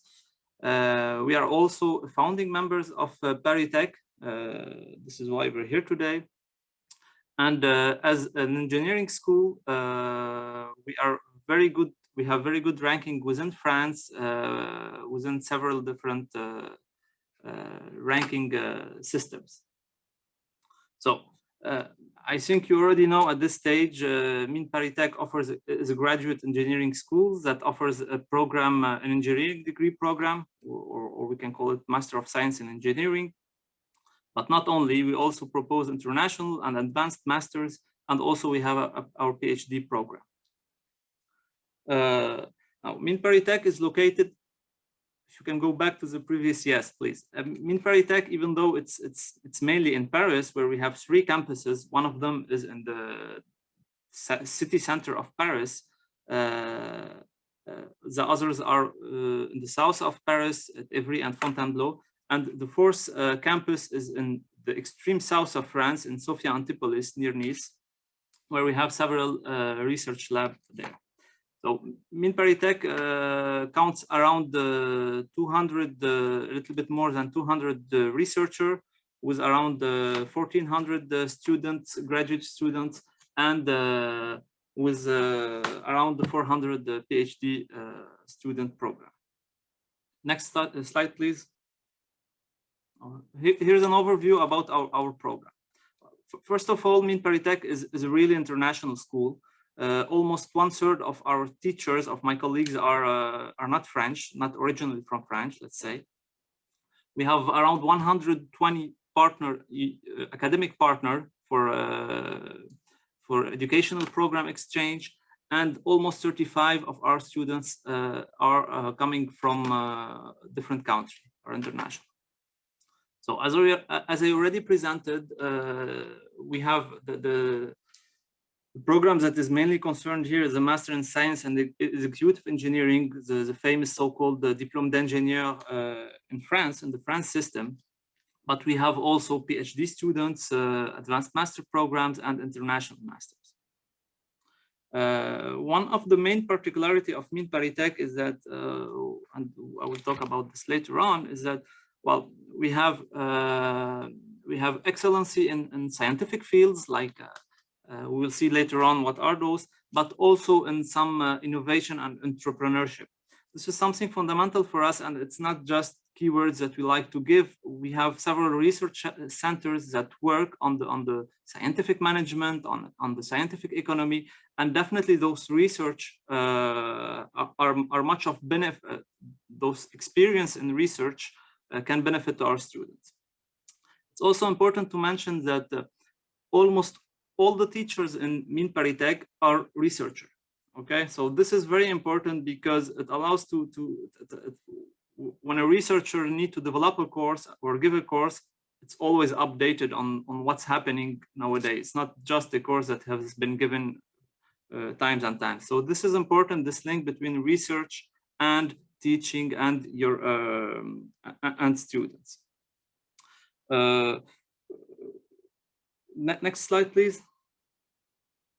Okay, so the research environment of ParisTech is divided into 5 departments. We have 5 departments that covers almost 18 research labs or research centers. We have an energy and process engineering department, earth sciences and environment department, mathematics and complex system department, materials and mechanics departments, and economic management and society departments. So first of all, you can see that the school knew how to develop from the mining industry towards some industrial fields and scientific fields that are more 21st centuries, that are more up to date. Now, each of those departments manages several research labs. So we have 18 research labs that are in the 4 campuses of that are present in the 4 campuses of ParisTech. And as I already told you, one of the important aspects is that the research we do is mainly oriented to the economic world. That doesn't mean that this research is not fundamentally based on some scientific fundamentals. So our procedure always is related with industry in the terms trying to find solutions for industry, trying to innovate for industry, but also this cannot happen, in fact, without a strong basis on fundamental science. We have 30 industrial chair, we have 200 industrial partners, French and not only French. Mines ParisTech with its almost 200 researchers generate almost 1,000 research contracts per year and around 400 scientific publications per year, which those numbers are very good, are way beyond the average here in France, in fact, for in the same field. And it's very important to keep this in mind. Now, well, in France, Mines ParisTech is the first university when the amount of contractual research is accounted for. So if we want to define the amount of research that is done in collaboration with industry, Mines ParisTech is the first in France. So now concerning, I just want to say a few words concerning the program in Mines ParisTech. Well, basically, in fact, as my colleagues presented before me, it's a 3-year program, the Master in Science, where if you are accepted, you will arrive in the 2nd year, so you'll have two years left. And since a few years now, we did some, we renewed our program, where we added a lot of flexibility and a lot of choices to the students. So now students can choose among several courses, the courses that are for interest for them, which allows them to get more and more specialized. Okay, so there is what we call engineering project, which is something built around 2 courses, and at the end, students need to validate their courses with a project. And there is what we call a research project, which is basically it's around 2 weeks of courses, and then they are followed by an 8-week or 6 weeks of training in a lab, in a research lab. And the students can choose among those in different fields, whether it's in mechanics or in economy or in mathematics, energy, I don't know, artificial intelligence. So there's different fields. It covers really wide in terms of fields, and students can choose among those in order to have some special courses in topics that are of interest to them. This is important, and it's very important in the frame of Mines ParisTech, because the engineering diploma of Mines ParisTech is not a specialized engineering, but it's more a general engineer. So the engineers that we form are engineers with strong scientific basics, with executive capacities and with management capacities. Okay, so even though within the course you can have more and more specialization in different fields, the diploma is still general. And this is important because it allows our students to have jobs and in different sectors, and even though to continue in PhD if they want, or do some additional studies in different sectors. It can cover really, really wide. Next slide, please. Okay. So now let's talk a little bit about the learning environment. What's very important, in fact, for students to be able to do good results in Mines ParisTech is to have a really strong background in fundamental courses. So mathematics, physics, mechanics, real fundamentals should be really strong in order to be able to catch up with the other students. We have a multidisciplinary approach, and this is something that is, as I already told you, it's present within the research of the school, but it is also present within the courses and within the courses that we give, from social sciences to economy and management to different applied science. And as I already said, there is always the possibility, in addition to the choice of courses, to choose what we call an option or a special field, in which you'll do your trainings and you'll be assisted with a researcher within this field to follow up your procedures. Now, I want to give you some few numbers for ParisTech. Well, the average salary for a first position is around 51,000 euros here in France, which is way beyond the average for classical engineer in France. Almost 60% of our students are employed even before they are graduated, before their graduation. The internships within our program is very important. It's essential. We have 9 months of internship, 9 to 21 months of internship during those 3 years, whether in France or internationally.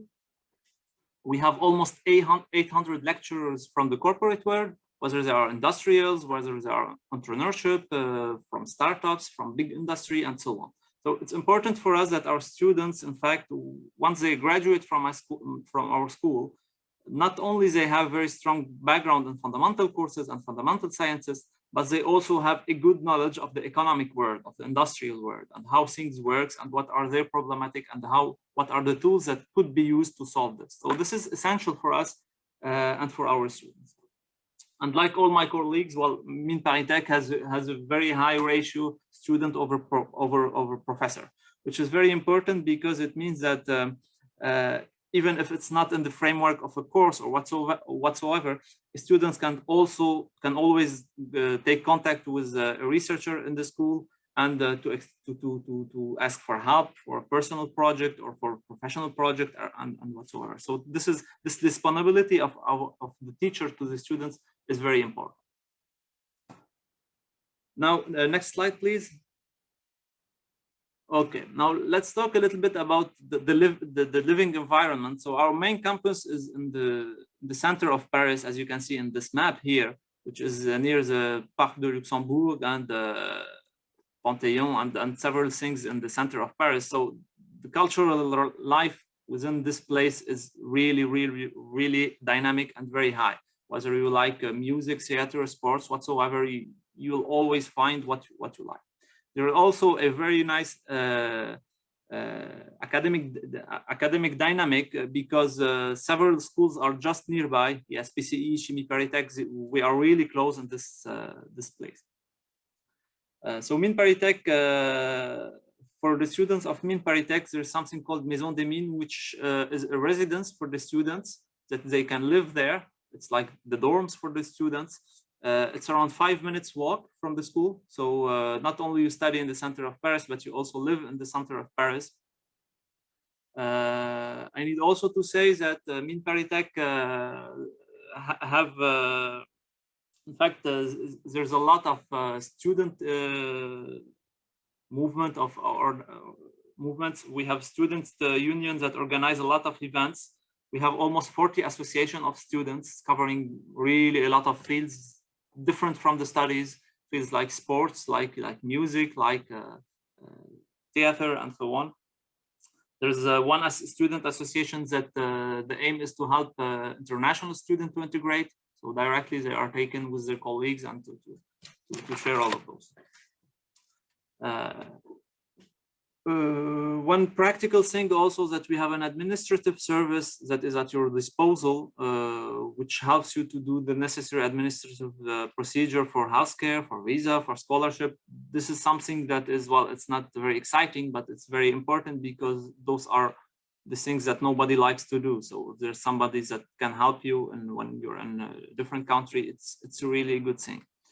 I'll end up with, well, we have 80% of our students that have scholarship, which is something very important because we judge that if we have a student that have the good level to enter our school, it's very important that we do all the necessary to give him all the tools to so he can graduate. Okay, so and this scholarship aspect, 80% of our students have scholarship because it's important for us. Now I will end up with this concerning ParisTech.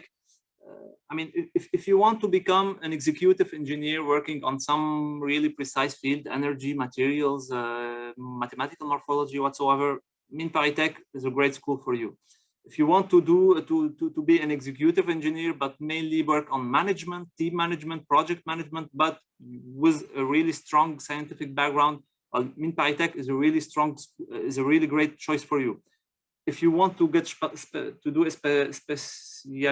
specialization within a field, either through advanced master or even through a PhD, ParisTech is a great choice for you. Whether the research you wish to do later on is in academic field and labs, international labs, French labs, ParisTech labs, or in research and industrial research and development. I think in our school you'll have all the necessary background, scientific background, culture, scientific culture, but also interaction with industrial world. So that's all for me. I thank you for your attention, and please don't hesitate to take contact if you have any more questions. So we are done with the school's presentations for today, and we will move on to introducing you the ParisTech International Admission Program. So for all of you who are interested in joining our schools, please listen carefully and don't hesitate to ask any question while we are introducing the program. Ricardo will be introducing the International Admission Program. You. So let's cover now the practical details of what you have to do to apply for this. Okay, so and I'll spend a few times, there are these QR codes so that you can flash them, but the presentation will be available in a link later. Okay, so essentially, if you're coming from Argentina, Brazil, China, Colombia, Russia, and this year many countries in Asia, so there's the list of Cambodia, Hong Kong, India, Indonesia, Japan, I'm just reading as you, Laos, Macau, Malaysia, Singapore, South Korea, Taiwan, Thailand, and Vietnam, you can apply. Okay, now there is a difference if you're coming from outside Asia and the Russian part in Asia, you can just apply. On the other countries, Brazil, Colombia, China, Brazil, Colombia, Russia, Argentina, sorry, you have to go through one of our partner universities. So they will select you first, okay? If you're not in a partner university from these countries, everything's not lost. Then you have to get in touch with a specific school and see what can be done. There are other ways to enter the school. But through this process, in those countries, you have to go to a partner university, okay? So next slide, please. This is the slide that I'm just gonna say a few words so that it stays a little bit in time. And when you look at this presentation again, you can look at all the partner universities that we have. So Argentina, Colombia, Brazil, Russia, these you have to go through the universities.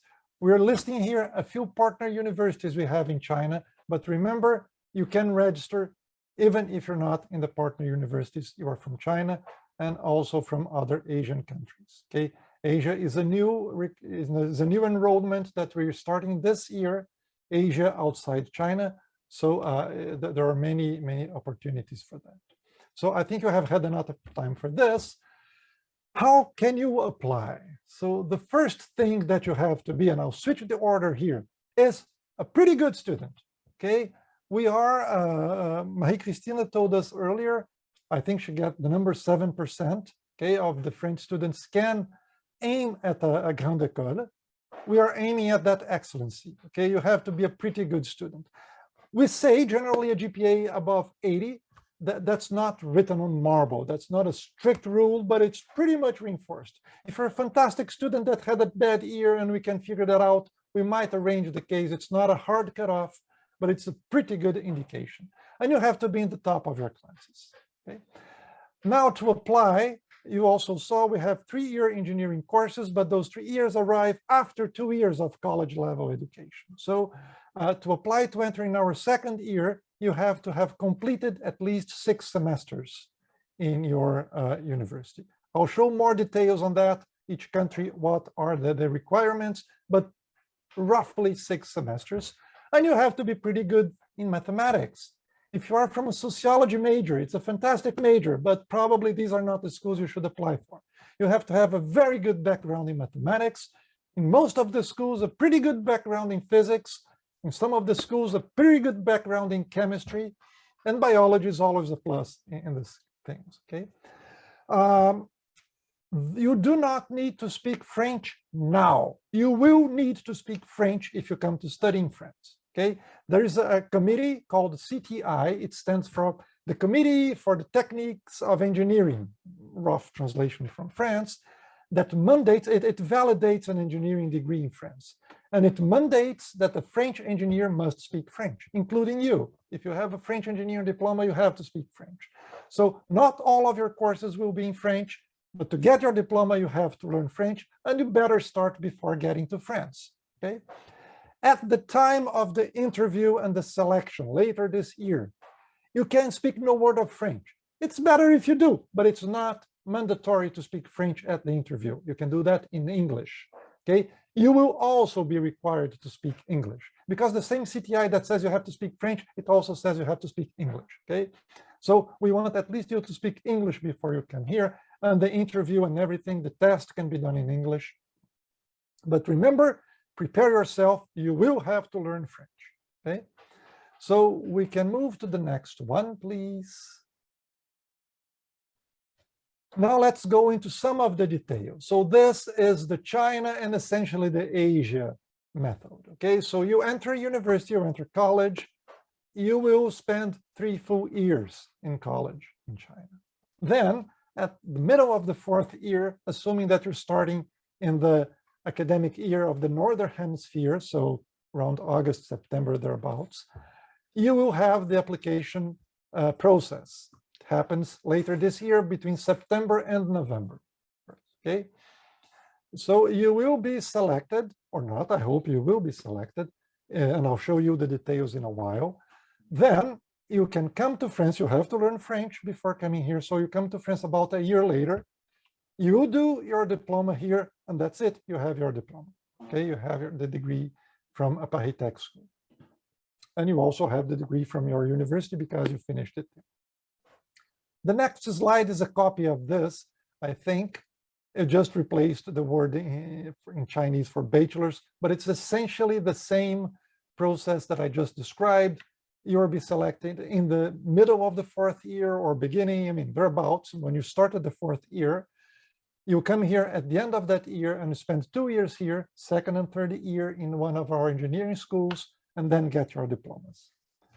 So this is the same thing. Now the South American process. So remember now, the Earth has a bad choice. Earth decided that the seasons are not the same on the Northern Hemisphere and the Southern Hemisphere. So academic years are not online either. So the academic year that starts in August, September in the Northern Hemisphere starts in January, February in the Southern Hemisphere. But we try to cope with that. So in all of these countries, Brazil, Argentina, and Colombia, if you started in the beginning of the calendar year, you will have, before selection, for the selection, you will have to have completed at least 5 semesters. Then you will be interviewed, you will be evaluated, and then you can leave after completing 7 semesters, at least, okay? You might complete more than that, you're not excluded if you're a little bit later in your career, but you have at least those 2 hard lines. Complete 5 for the selection and 7 to come here.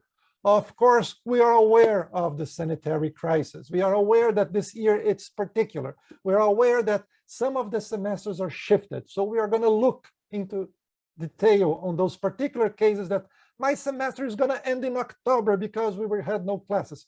Fine, we will look at your case. You're not excluded. So don't abandon just because there is a COVID shift. Okay, you have been selected. You have finished your at least 4 semesters. You get for the 2nd and 3rd year of engineering school in France. You complete these 2 years here, then you have to finish your course in your original university, okay? And once you finish the course, you have the 2 diplomas, the French engineering diploma and the Argentinian, Brazilian, or Colombian diploma.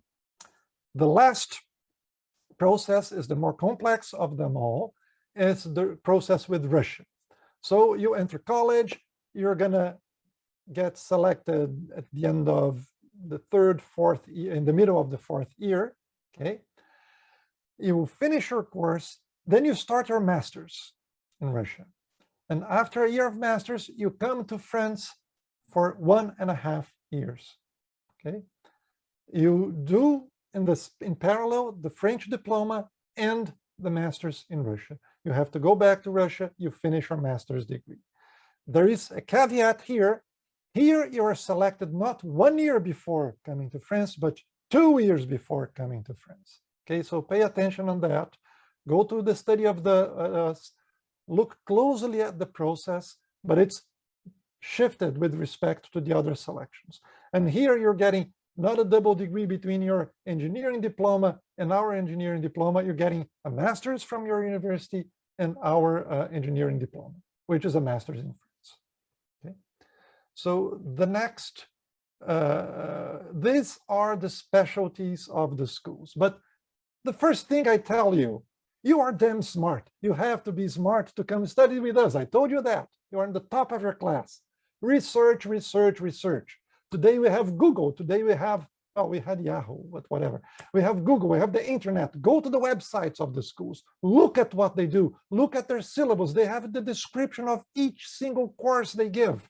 Look at what they give. That's the best source you are going to get for information. But this is a table that gives essentially a rough description of the topics. It will guide you a little bit. Okay, so of course, if you want to do something like civil engineering, ESPCI is not the place for you. Okay, and if you want to do chemistry, probably Arts et Métiers is not the place that you should go. Okay, but these are rough guidelines. Then go look at each school website. This is your life. This is your future. Invest time in it. Many students just don't look and just register like that. No, it's your life. Work for it. Okay.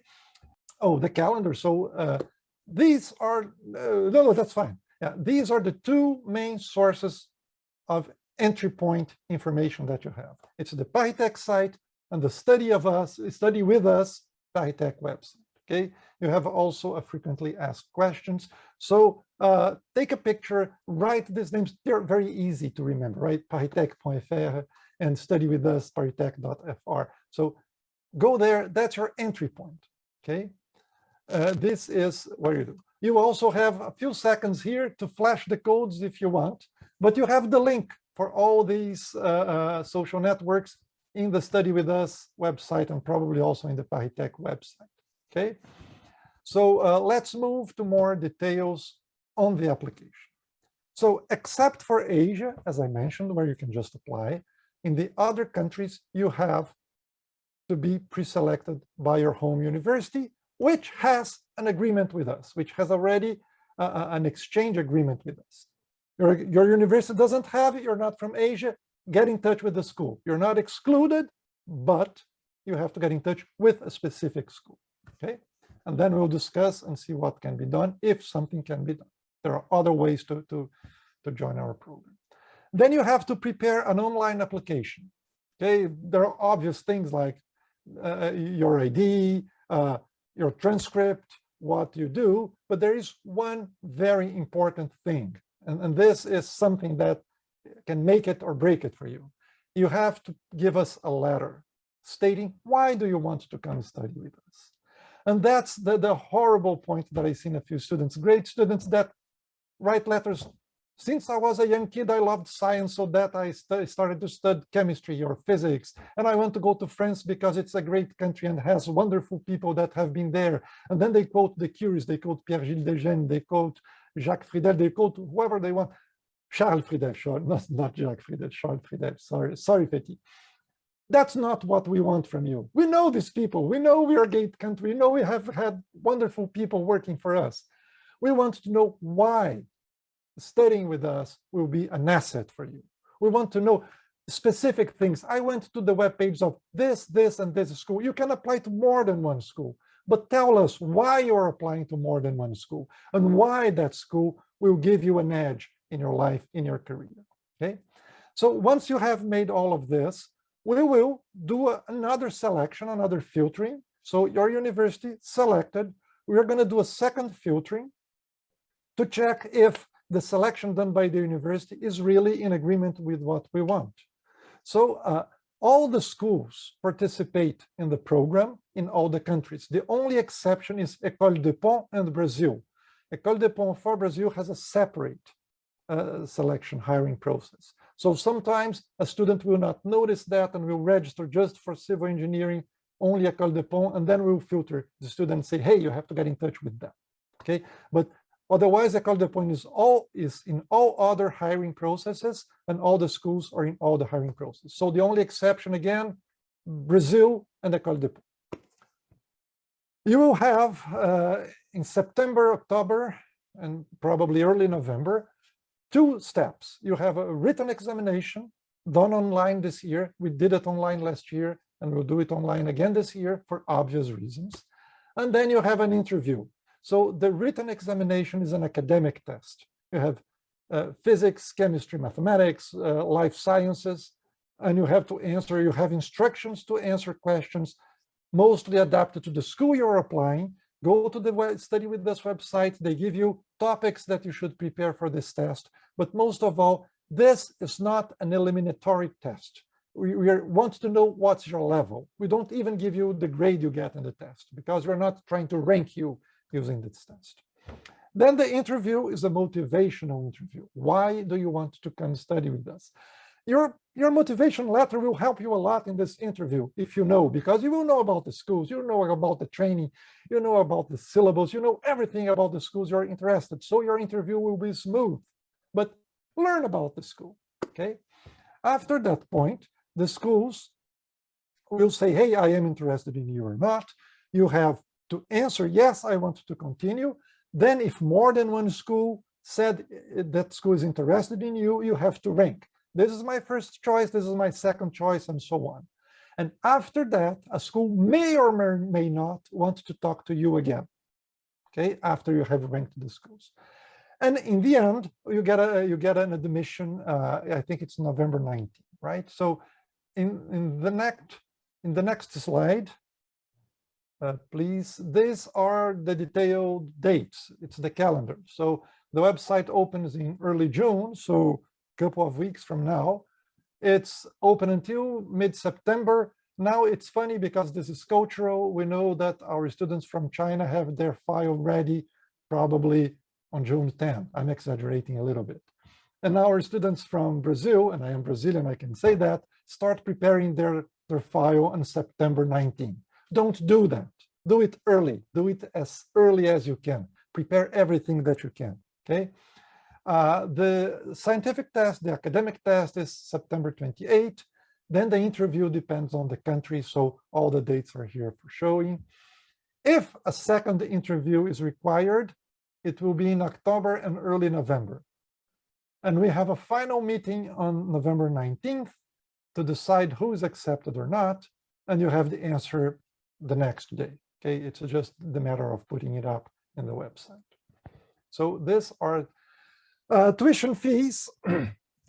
So it depends on agreements. So this is a summary table. Compared to many institutions in the world, our tuition fees are not the most expensive. And if you compare with some of the American institutions where it's $50,000 per year, we are at 10% of that at most, okay?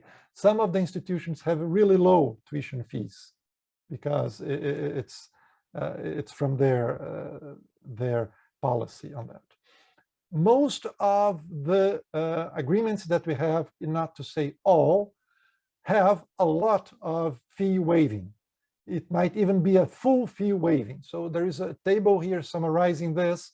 Note that the average cost per student for our institutions is about 18,000 euros per year. So that's how much a student costs to the institution per year. You're paying at most a quarter of that, and sometimes you're not paying at all. But it depends on the school, it depends on the country you're coming from, it depends on the agreement that we have, and there are modulations on that, okay? So the practical, the logistics of our living, accommodations, that's the most stressful part for the students coming here, and they ask this question. It's the second most. The first most one is scholarships, and I'll talk about scholarships a little bit later. But it's where will I live? We don't worry. We work with you to find you a place to live. You're not going to get to the airport and be abandoned. We're going to look for you at the airport. When you get to the airport, we already know where you're going to live. You also know probably that, in a few exceptions. okay? We will put you in our accommodations with other students. We will handle you for that. We will handle that for you, okay? The average cost of living in Paris is about 800 euros, and you have some help from the French government. You can apply for social processes. We'll work with you for the visa. We'll work with you for the language training, okay? You will get in touch before you come here with our students. They are going to contact you, and they're going to prepare you for your life here. So as soon as you are admitted, the next day, you should get in touch with the school that admitted you and start working with them to prepare as smoothly as possible. We have 1 year to prepare. Let's use that year very well, okay? So the next slide, if I remember well, is this scholarship. It's the single most stressful part for you. So the best scholarship that you can get is the Eiffel Scholarship from the International Affairs Ministry of France. Okay, it's a program, it's a French program that has the intention of bringing the best students to France.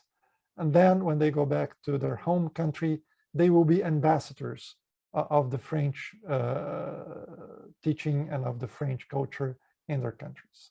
And because they are the best, they will be highly placed, so we hope. As I said, they are the best, so it's an extremely selective. The application is done by each school, okay? We make already a very strong filtering in the quality of the students, and the success rate is about 30%. Okay, so it's an extremely selective. Every year, all of our schools have a few Eiffel scholarships. We are in the national average and a little bit above, I think, even. Okay, but it's an extremely selective. It's a very good scholarship. It's very helpful, but it's applied by the school and for the best candidates. Otherwise, it doesn't fly. Okay. Then you have scholarships in the agreements, in the international agreements. So there are the FITEC programs, which work with Brazil, Argentina, Mexico. Okay, it's at this time it's a little bit rough because of the crisis. It's a bilateral agreement, so I don't know exactly how it's going to work this year. But this is one source, and this you should get in touch with your university, with your international relations service in your university, and see if you can apply. You have the same thing. The FITEC is for the engineering. The Agri is for agriculture. So AgroParisTech is in the Agri program rather than the FITEC. Then you also have, for instance, with China, the CSC, the China Scholarship Council, that has been very good with us and good. You have a pretty good chance of succeeding in their application if you apply for ParisTech. ParisTech is very well seen by the CSC in both the engineering degree and also in the doctoral program. And finally, you have scholarships provided by each school, okay, by the foundation of each school. This is on a case by case. I cannot give you, every school has one. Every school has a foundation. Some have scholarships, some do not. Some have full scholarships, some have half scholarships. Some have just one-time, one-shot help. So this will have to be talked with the school itself. But these are essentially the most common scholarships that you can find, okay? So we can move to less financial matters. This is an opportunity that we wanted to create this year, 2021, okay? And you see the dates are there from July 1st to 16, 2021. It's, I would say, it's a summer camp that you could come to Paris for a couple of weeks, look at our institutions, learn about our institutions, learn about life in France, see monuments, see how we interact with them. Unfortunately, you might guess that this is not going to happen in 2021. We hope that it's going to happen next year. So keep an eye on it. It might be something very interesting for you to come here. Okay, so it's our advertisement part, but it will show you all of our schools. So if you want to get in touch with us, this is again the slide that we leave for a few seconds so that you can look at your country, look at your email address. You're going to figure out that they are pretty obvious. Okay, they are in the ParisTech website. So go back to the website if you want to look at these addresses, get in touch with us. Do not refrain from writing to us if you have a question, okay? It's important. Prepare your application before you apply, not after, okay? That's a very good thing to remember. So the next slide, I think, are more contacts. It's the Asia contact. So we have Laura Villette, who has organized this webinar with Florence Lelais, so I thank them because this is a very hard organization. She's our contact in China. We have a desk there. She's helped by Yuoman Shen, and I always massacre the Chinese names, I'm sorry. But you can get in touch with them. They handle the whole Asia applications except for Siberia in Russia, okay? And you have these two QR codes here. Each school has its own contacts, so you can write to us. Do not hesitate if you have a question, okay? We have very detailed explanations on our courses. We have very detailed syllabi of our training. So yes, look at them. It's a very important thing, okay? And I think with this, if I remember well, that's all we had to say, right? So you have this nice logo. Many questions were already answered online, and I think we should open for questions, right? Yeah. Yeah. So, right. So thank you, Ricardo, for the very detailed presentation. So now we will continue on, depending on how many questions we have. You can ask your questions in the Q&A, or if you want to directly ask your question, you can also raise your hand, and I think also hear you ask the question directly. When we contact you with this contact that is in the screen, we have to write in English, French, or our language? Ideally in English. In English or French is a safe bet, okay? If you write to me in Portuguese, I can read. If you write to Artemio in Portuguese, he can read. If you write to Feti in Portuguese, he might send me the message and ask me to translate. So you better write in French or English. Although Feti has been to Brazil many times, he might be able to read in Portuguese. But yeah, English and French are safe bets. But if you know the guy, you can write in your own language. Okay. We will be reading it. So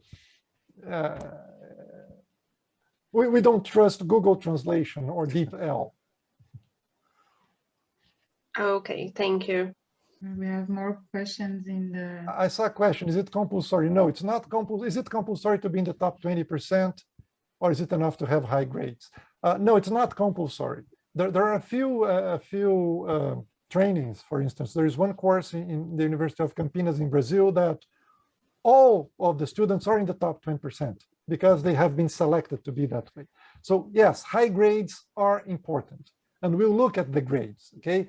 That 20% is a rough indication for very large classes, which in average, the top 20% will have the high grades that we require. But if you are, if your class is pretty good, then we can identify that. Okay, we have contacts in every university, we talk to people. It's not a hard cutoff. As the 80% GPA is not a hard cutoff either, but it's a good indication. Ms. Wang, you can ask your question actually. Okay, so I'd like to know the courses in like ParisTech schools. Will they be different from the courses in like universities? Like maybe the courses in universities will teach us more about the theories, and you will tell us more about the practice or something like that? Well, it's well, let me try to give an attempt on that. The engineering schools will train you with different courses from the university. There are some universities that provide engineering training, okay, and they have their own training on that. The difference, I think, at least in the Paris level, is that universities have more of a basic direction, although they do have engineering schools. The major difference, I think, that you're going to get from ParisTech schools and the universities is one, the amount of teachers that you have per student, which is humongous, which is outrageously high. Okay, I gave you the example of the ESPCI that you have more teachers and scientists than students. Feti showed that in Chimie the average is 1 teacher per 3 students. Okay, so this you are going to be overseen a lot. Okay, you're not going to be overlooked. You're going to be overseen a lot. The second point is because we are very selective. Probably we have denser courses. Okay, we expect a lot from the student. They have to work a lot on themselves. Okay, and they have a very high density in the courses, and they are in an environment that's highly selective. And I think the third point is that I can, for many of our schools, is the very high level of practical training, either with lab classes, internships. I mean, Feti showed that in Chimie, they have almost 1 year of internship, right? At ESPCI, you have 5 months mandatory in the industry and 2 months mandatory in the lab. Agro has also a lot of internships. I mean, all of them have a lot of hands-on training. So I think these are the major differences. I don't know if anybody wants to add anything on that, but so yeah, let's move to the question to Marie-Christine. Can you explain the difference for Brazil and Ecole de Ponts? Yep, indeed. Yeah, so the main difference is that candidates from Brazil do not get through the ParisTech admission system. They have to get through their international coordinator, as long as the university has double degree agreements with Ecole des Ponts. The universities which have a double degree with Ecole des Ponts in Brazil are Escola Politécnica, Universidade de São Paulo, Escola Politécnica, Universidade Federal de Rio de Janeiro, Universidade de Brasília, Instituto Tecnológico de Aeronáutica, and we also have a Graphic agreement with University Federal de Santa Catarina, and double degree with University Federal de Minas Gerais. So as long as you are enrolled in those universities, you can apply through your international coordinator to the engineering degree at the Ecole des Ponts. Unfortunately, if you are not enrolled in one of those universities, you cannot access to Ecole des Ponts so far. Feti, you wanted to answer a question live. Well, I don't know, where can I find the course's timetable? Feti would like to answer this question live. I was trying to tell Carlos that he has to visit the websites of the schools, and all the syllabi are shown on the website. So the timetable in general is at least 3 semesters at one of the schools, and plus the final internship, which is required for the graduation. Yeah, I see a question here from from Carla. If she is from electronic engineering in Cordoba. What academic offer for postgraduate courses do you currently have? Anybody wants to tackle that? It's a little bit complicated. You should look. There's no electronic engineering school here per se. There are many schools that deal with that in different aspects. So you would have to look at the syllabus. There is robotics in a few schools. There is RF frequency circuits in other schools. You will probably have to go through each one of them. Okay. One question for Feti and ESPCI for Ricardo. Chemistry. Yes, the ParisTech. No, the ParisTech is for engineering courses. So you are going to get in an engineering school, so you can apply, even if your major in Brazil is not in one of the engineering schools. Now, that you can apply, that doesn't mean that your local contact will allow you to. So CAPES will not prevent you if you're from the Chemistry Institute or from the Physics Institute. CAPES will not prevent you from having the ParisTech scholarship. We have had people that came to France from these institutes and they had the ParisTech scholarship. But the ultimate decision lies with your university. Okay, so that's. Yeah. There's another question. If I am studying at master's program now, I can't join your school, can I? From the name, I think it's from Russia. So Feti, you might be able to answer that. Unless you're not from Russia, I'm sorry, but from the name, I would say. So it depends if you are applying for a double degree or for individual application. For the double degree, you have to start your master degree before the selection at the ParisTech school. So I guess that it's too late for the double degree. For individual one, you have to contact directly the school to which one you are interested in. Bonjour, vous m'écoutez maintenant? Oui. En premier, merci pour la présentation. Et je voudrais savoir si ça existe des transférences pour les Français qui habitent dans les autres pays et qui veulent être à la fac en France. Si ça existe des autres formes d'ingression spéciales ou des trucs comme ça. I'll translate the question because for other people to understand. The question is if essentially French nationals can apply. Okay. I used to say yes, of course, and then I was told it's not that easy. So I think that I don't know what's the position in ParisTech, but I think that each school has a different policy on that. Okay, the reason is that the French nationals, well, for ESPCI it's very clear. If it's a French national who has done all his studies abroad, yes, absolutely. I mean, from high school. Okay, his parents moved abroad and he did high school and was in a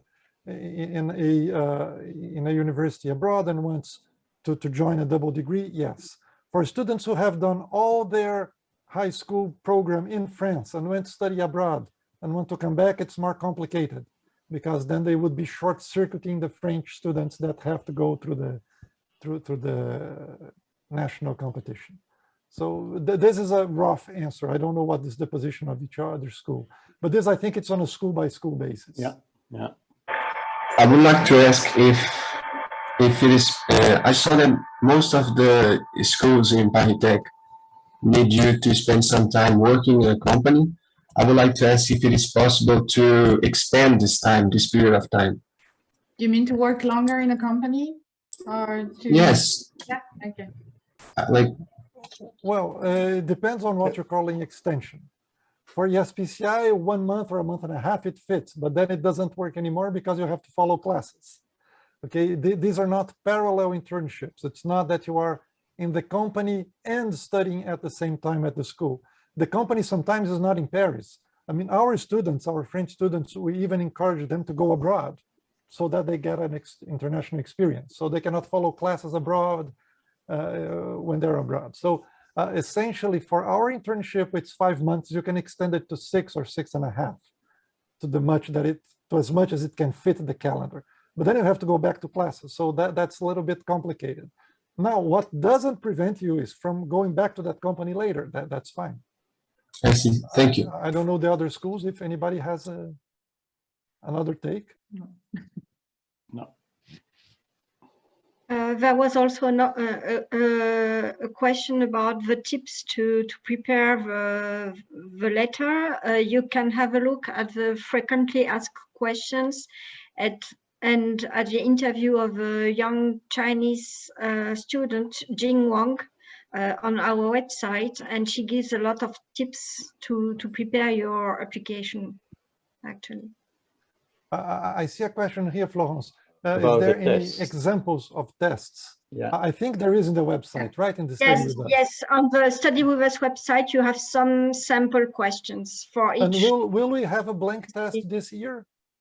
On the 28th of September, and there will be a blank test on the 24th of September. Okay, so yeah.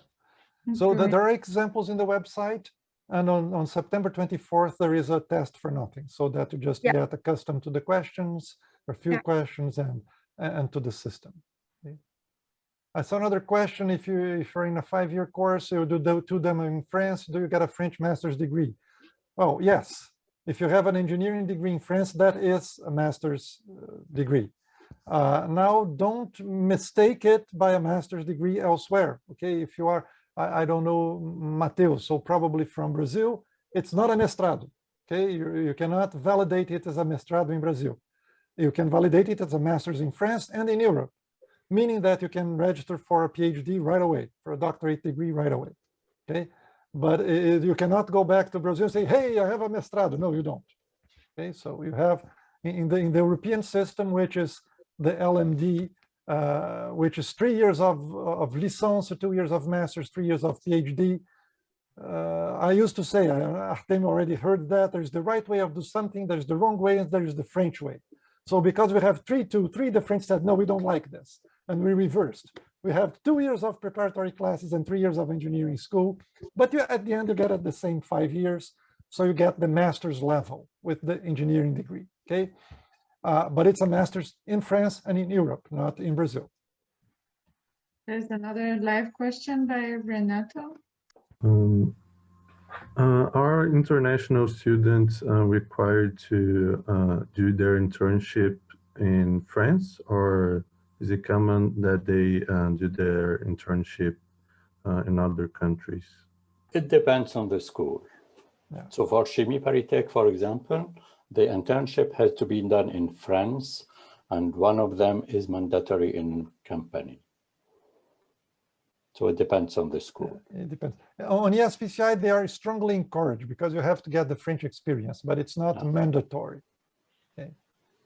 You can do it elsewhere, but we encourage you to do it in France. But as Sveti said, I mean, it's on a case by case. Another one from, I can't read your name, I'm sorry. Okay, hello, I study hemodynamic. It's something with blood simulation, mass modeling, and etc.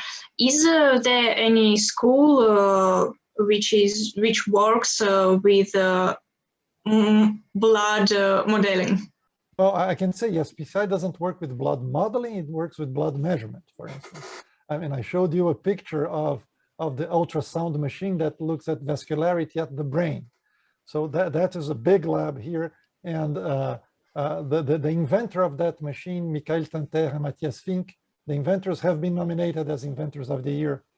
They didn't win yet, I hope they will, in France. So, and we also have a lab working with microfluids. So these are on the ballpark of what you described, but it's not specifically on blood modeling. Okay, so that's the closest I can tell you. Yeah. There was actually a question about PhD. It's one of the advantages of the ParisTech schools. You can become an engineer to work in the industry, but you can also do a PhD after the graduation, just after the graduation. If you want, you can do a PhD in collaboration with a company. So you do research, but with industry. It's possible in France. Actually, I have a ParisTech student she's coming back this year. I just got an email that I have to do paperwork for her. Artem, you know her, Paula from UFRJ. Doesn't matter. It's Paula Araújo from UFRJ. We interviewed her together a couple of years ago. She was a very good student, and she's coming back to do a PhD between a company and the ESPCI. It's called CIFRE. It's it's half financial by company and half by the institution. Maybe Florence, you could go back a couple of slides. There's a question about the tuition fees, so you can just probably flash that table again. Okay, so this is the question about tuition fees that has gone away from here. This is the table that you should look at. Okay, and it will be. This table is in the website. I don't remember. I think so, right? Yes, you have one for each country, so you can know exactly what you have to pay. So you have cleaner versions of this table with less information but more direct information in the website, and that's where you should go. Another question, Renato again. First, I would like to apologize. During my first question, I didn't thank you all for the presentation. So thank you for the presentation. Good afternoon. And okay, so now we're going to answer a question. I didn't want to answer, but now I do. I would like to know how common it is and how easy it would be for me to go back to France as a PhD candidate after finishing the cycle d'ingénieur civil. Well, that's more Marie-Christine. I know that for many of our students, it's as easy or as hard for a French student. So you go through the same channel. So yes, it's absolutely possible but we are more in the research, basic research or applied research in physics and chemistry. For civil engineering, Marie-Christine, you can answer it probably. I think it's the same. You will be treated as a French student once you have this degree. Okay. Yes, indeed. So, you are a regular student. So one very important thing. The diploma that you get is not an engineering diploma from ESPCI or from Chimie or from Ecole des Ponts for an international student. It's not an engineering diploma in a double degree agreement. It's the engineering diploma of the school. Okay, there is no distinction. There is no note on the diploma. There is no fine print. So you will be treated as good or as bad as a regular student. Yes, I'm sorry. I don't know if I made myself clear. It's because my main interest is to go to Chimie ParisTech, and they call the double degree diploma of Diplôme d'ingénieur civil, I think, for all engineering areas. So that's why I said civil, but I think the answer is the same, right? Yes, I actually see ingénieur civil, but Mathieu could answer maybe. Ingénieur civil it's because Chimie ParisTech also trains civil servants, and it's another way. So, but ingénieur civil, all engineers are ingénieur civil actually. So. Yeah, in fact, it's old term that we keep. But it's like it doesn't make sense anymore, and the position of student, administratively speaking, is the same for all the students that are inside the cycle, and none of them are hired by the state or so on. You all have the same status. And the second point is that it's not related to civil engineering at all. Be careful with that as well. Remember, Ecole des Mines is not related to mining engineering, and the civil engineering degree is not related to civil engineering. Very important. That's simple. When I say there is always the French way, that's what I mean. But we are in Paris. Yeah. At this point is okay. They are better than being in Paris. They are in the best place of Paris, actually. Gabriela. There is a raised hand. Yeah. Gabriela. You can ask your question, but you have to unmute your microphone, Gabriela. Can you hear me now? Yeah. Yep. Thank you for all the presentation. I think it's more curiosity about how the French institutions, how the French universities deal with scientific divulgation. It is something also I don't know how to explain, but important too for the ParisTech group. It is a curiosity. And thank you. I did not really fully understand the question. So, how does the universities deal with scientific divulgation? Sorry. Scientific. I didn't understand the word after with scientific. Divulgation in French, I think. Okay. Yes. We have a lot of outreach in our institutions, but it's not. Well, I don't think it's our main concern now. Our main concern now is diversity, is green science, is renewable development and things like that. We do have outreach programs for science, and students are encouraged to participate in it. In PSL, there is it's located at ESPCI, there is the ESPCI Paris, which deals with that, and students can participate in it. But it's a possibility, but it's not really in the syllabus. Okay, perfectly. Thank you. Thank you. I think this time we answered all questions on the Q&A, and there's no more raised hands. So I think this is the end. If nobody else has any questions or... I disagree with you, Laura. This is not the end. This is the beginning. It's just the beginning, yeah. So now there's Victor who wants to ask a question. Yeah, I have a final question. That, as you said, we have to have a certain level of French to have the degree, but do we have a certain level of French that we have to achieve before going there, like a benchmark that we have to reach, like B1 level in French or something like that? It's a strongly recommended B2, okay, to get here. We're going to help you get that. ESPCI will not require you to show you proof of that. I think some other schools do require you to show proof of that until you can get starting with classes. But we will talk to you. I mean, we don't require you proof of that, but you're going to get an interview in French. I mean, our students from this year are being interviewed right now, this week, by our international services to assess their French level. But we do not require an official paper saying that you have B2. Other schools might do. I think Ecole de Ponts does, right, Marie-Christine? Am I wrong? You're absolutely right. Yeah. And we do the same then ESPCI at Chimiparitech. Yeah. Yeah, we actually have the same teacher for languages, right? Yeah, yeah. I see, thank you. So I would just be, how can I say? Well, the bottom line is you have classes in French from the get-go, from the very I have to first understand day. everything. I see. Yeah. So yes, we want to make sure that you can follow the classes. I see. Thank you.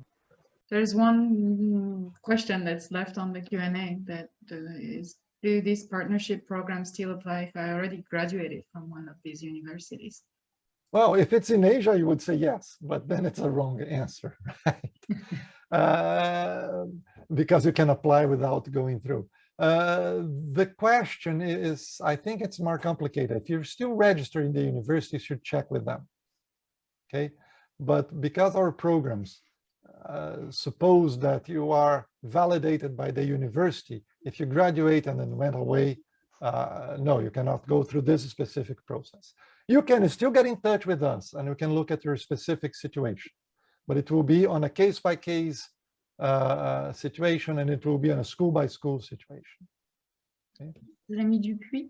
Hi. So my case is very specific. I am born in Brazil. I've always lived here and studied here, but my parents, both from them, are from France. They were born there. So I speak French fluently, but I never studied in a French school. I've always studied in the Brazilian system. And I studied in UFRG, and some French schools don't accept internationals who have the French nationality, like I have. And like Polytechnique doesn't accept in their international process. So does ParisTech have any restrictions to someone with a French nationality from another country? Yeah, this is a question that started coming more frequently, and I don't think we have a unified answer.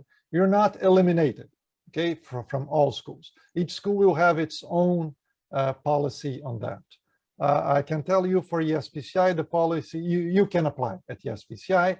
ESPCI policy is a French national who has done his studies abroad fully can apply. A French national that was all the high school process in France and then went to university abroad and wants to come back through this program cannot apply.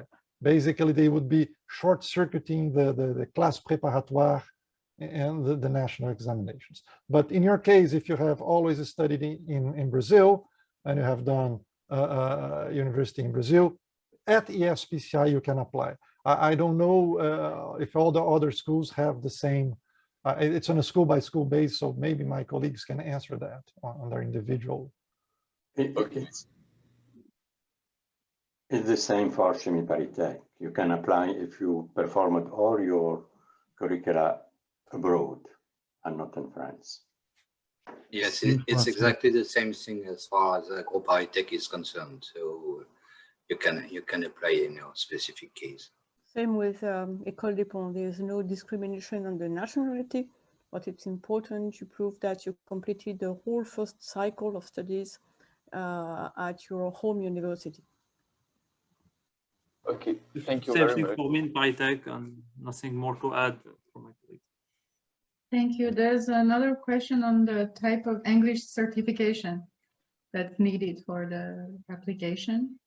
You don't need an English certification for the application, okay? It's if you have one, put it there, of course, but you're not going to be eliminated if you don't have one. I mean, if you, for me, I mean, I'm a scientist, so I'm very pragmatic.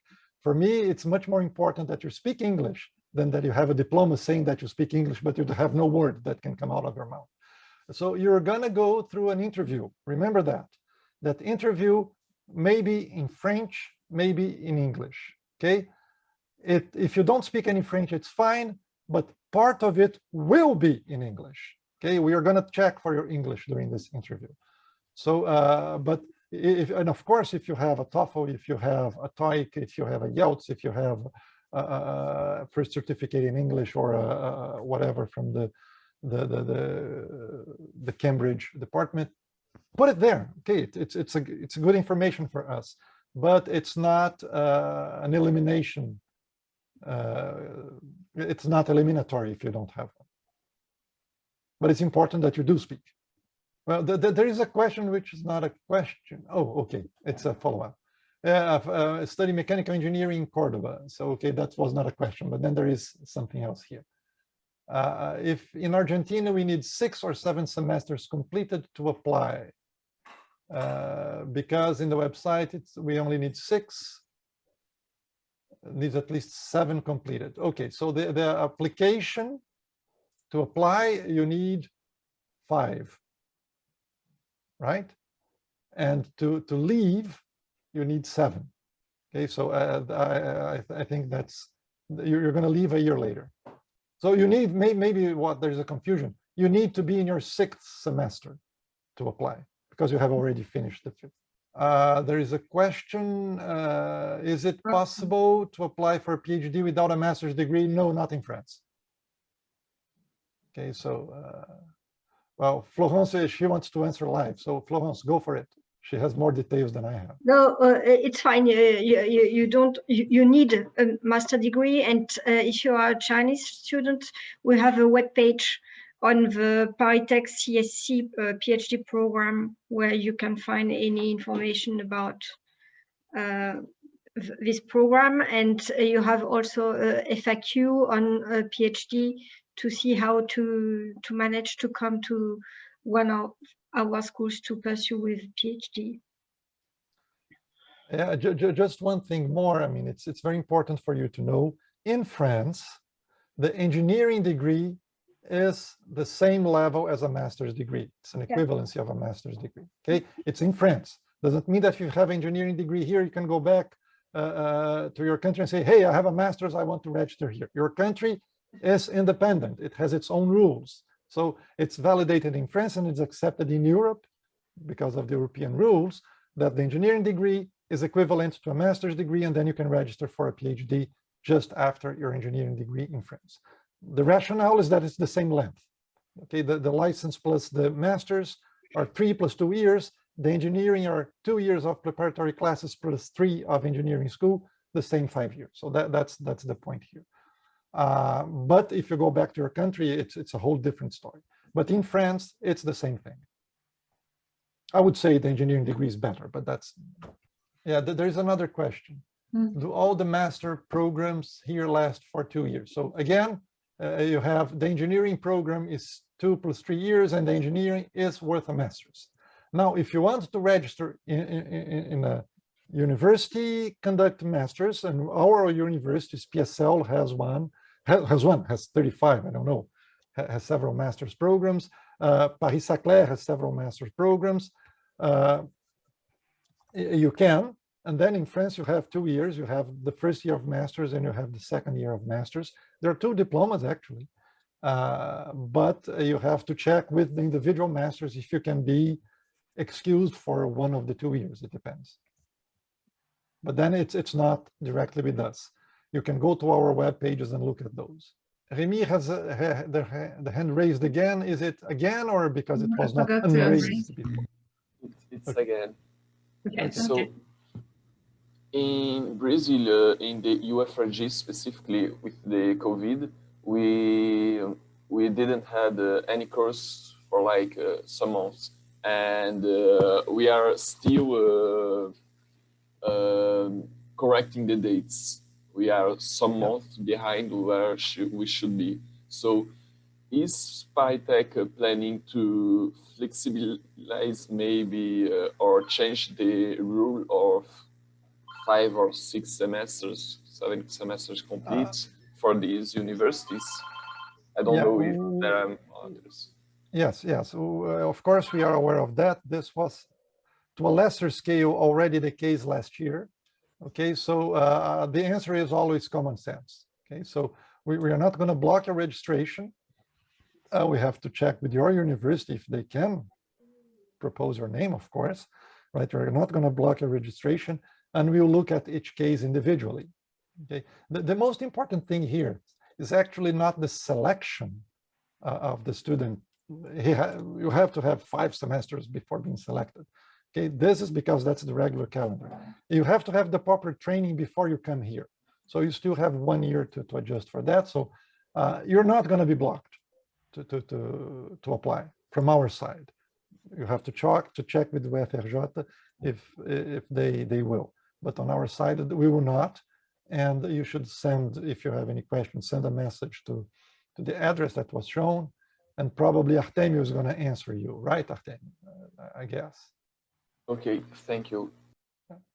Okay. So this is just the beginning, as Ricardo said, and we hope to see you all soon during the international admission program.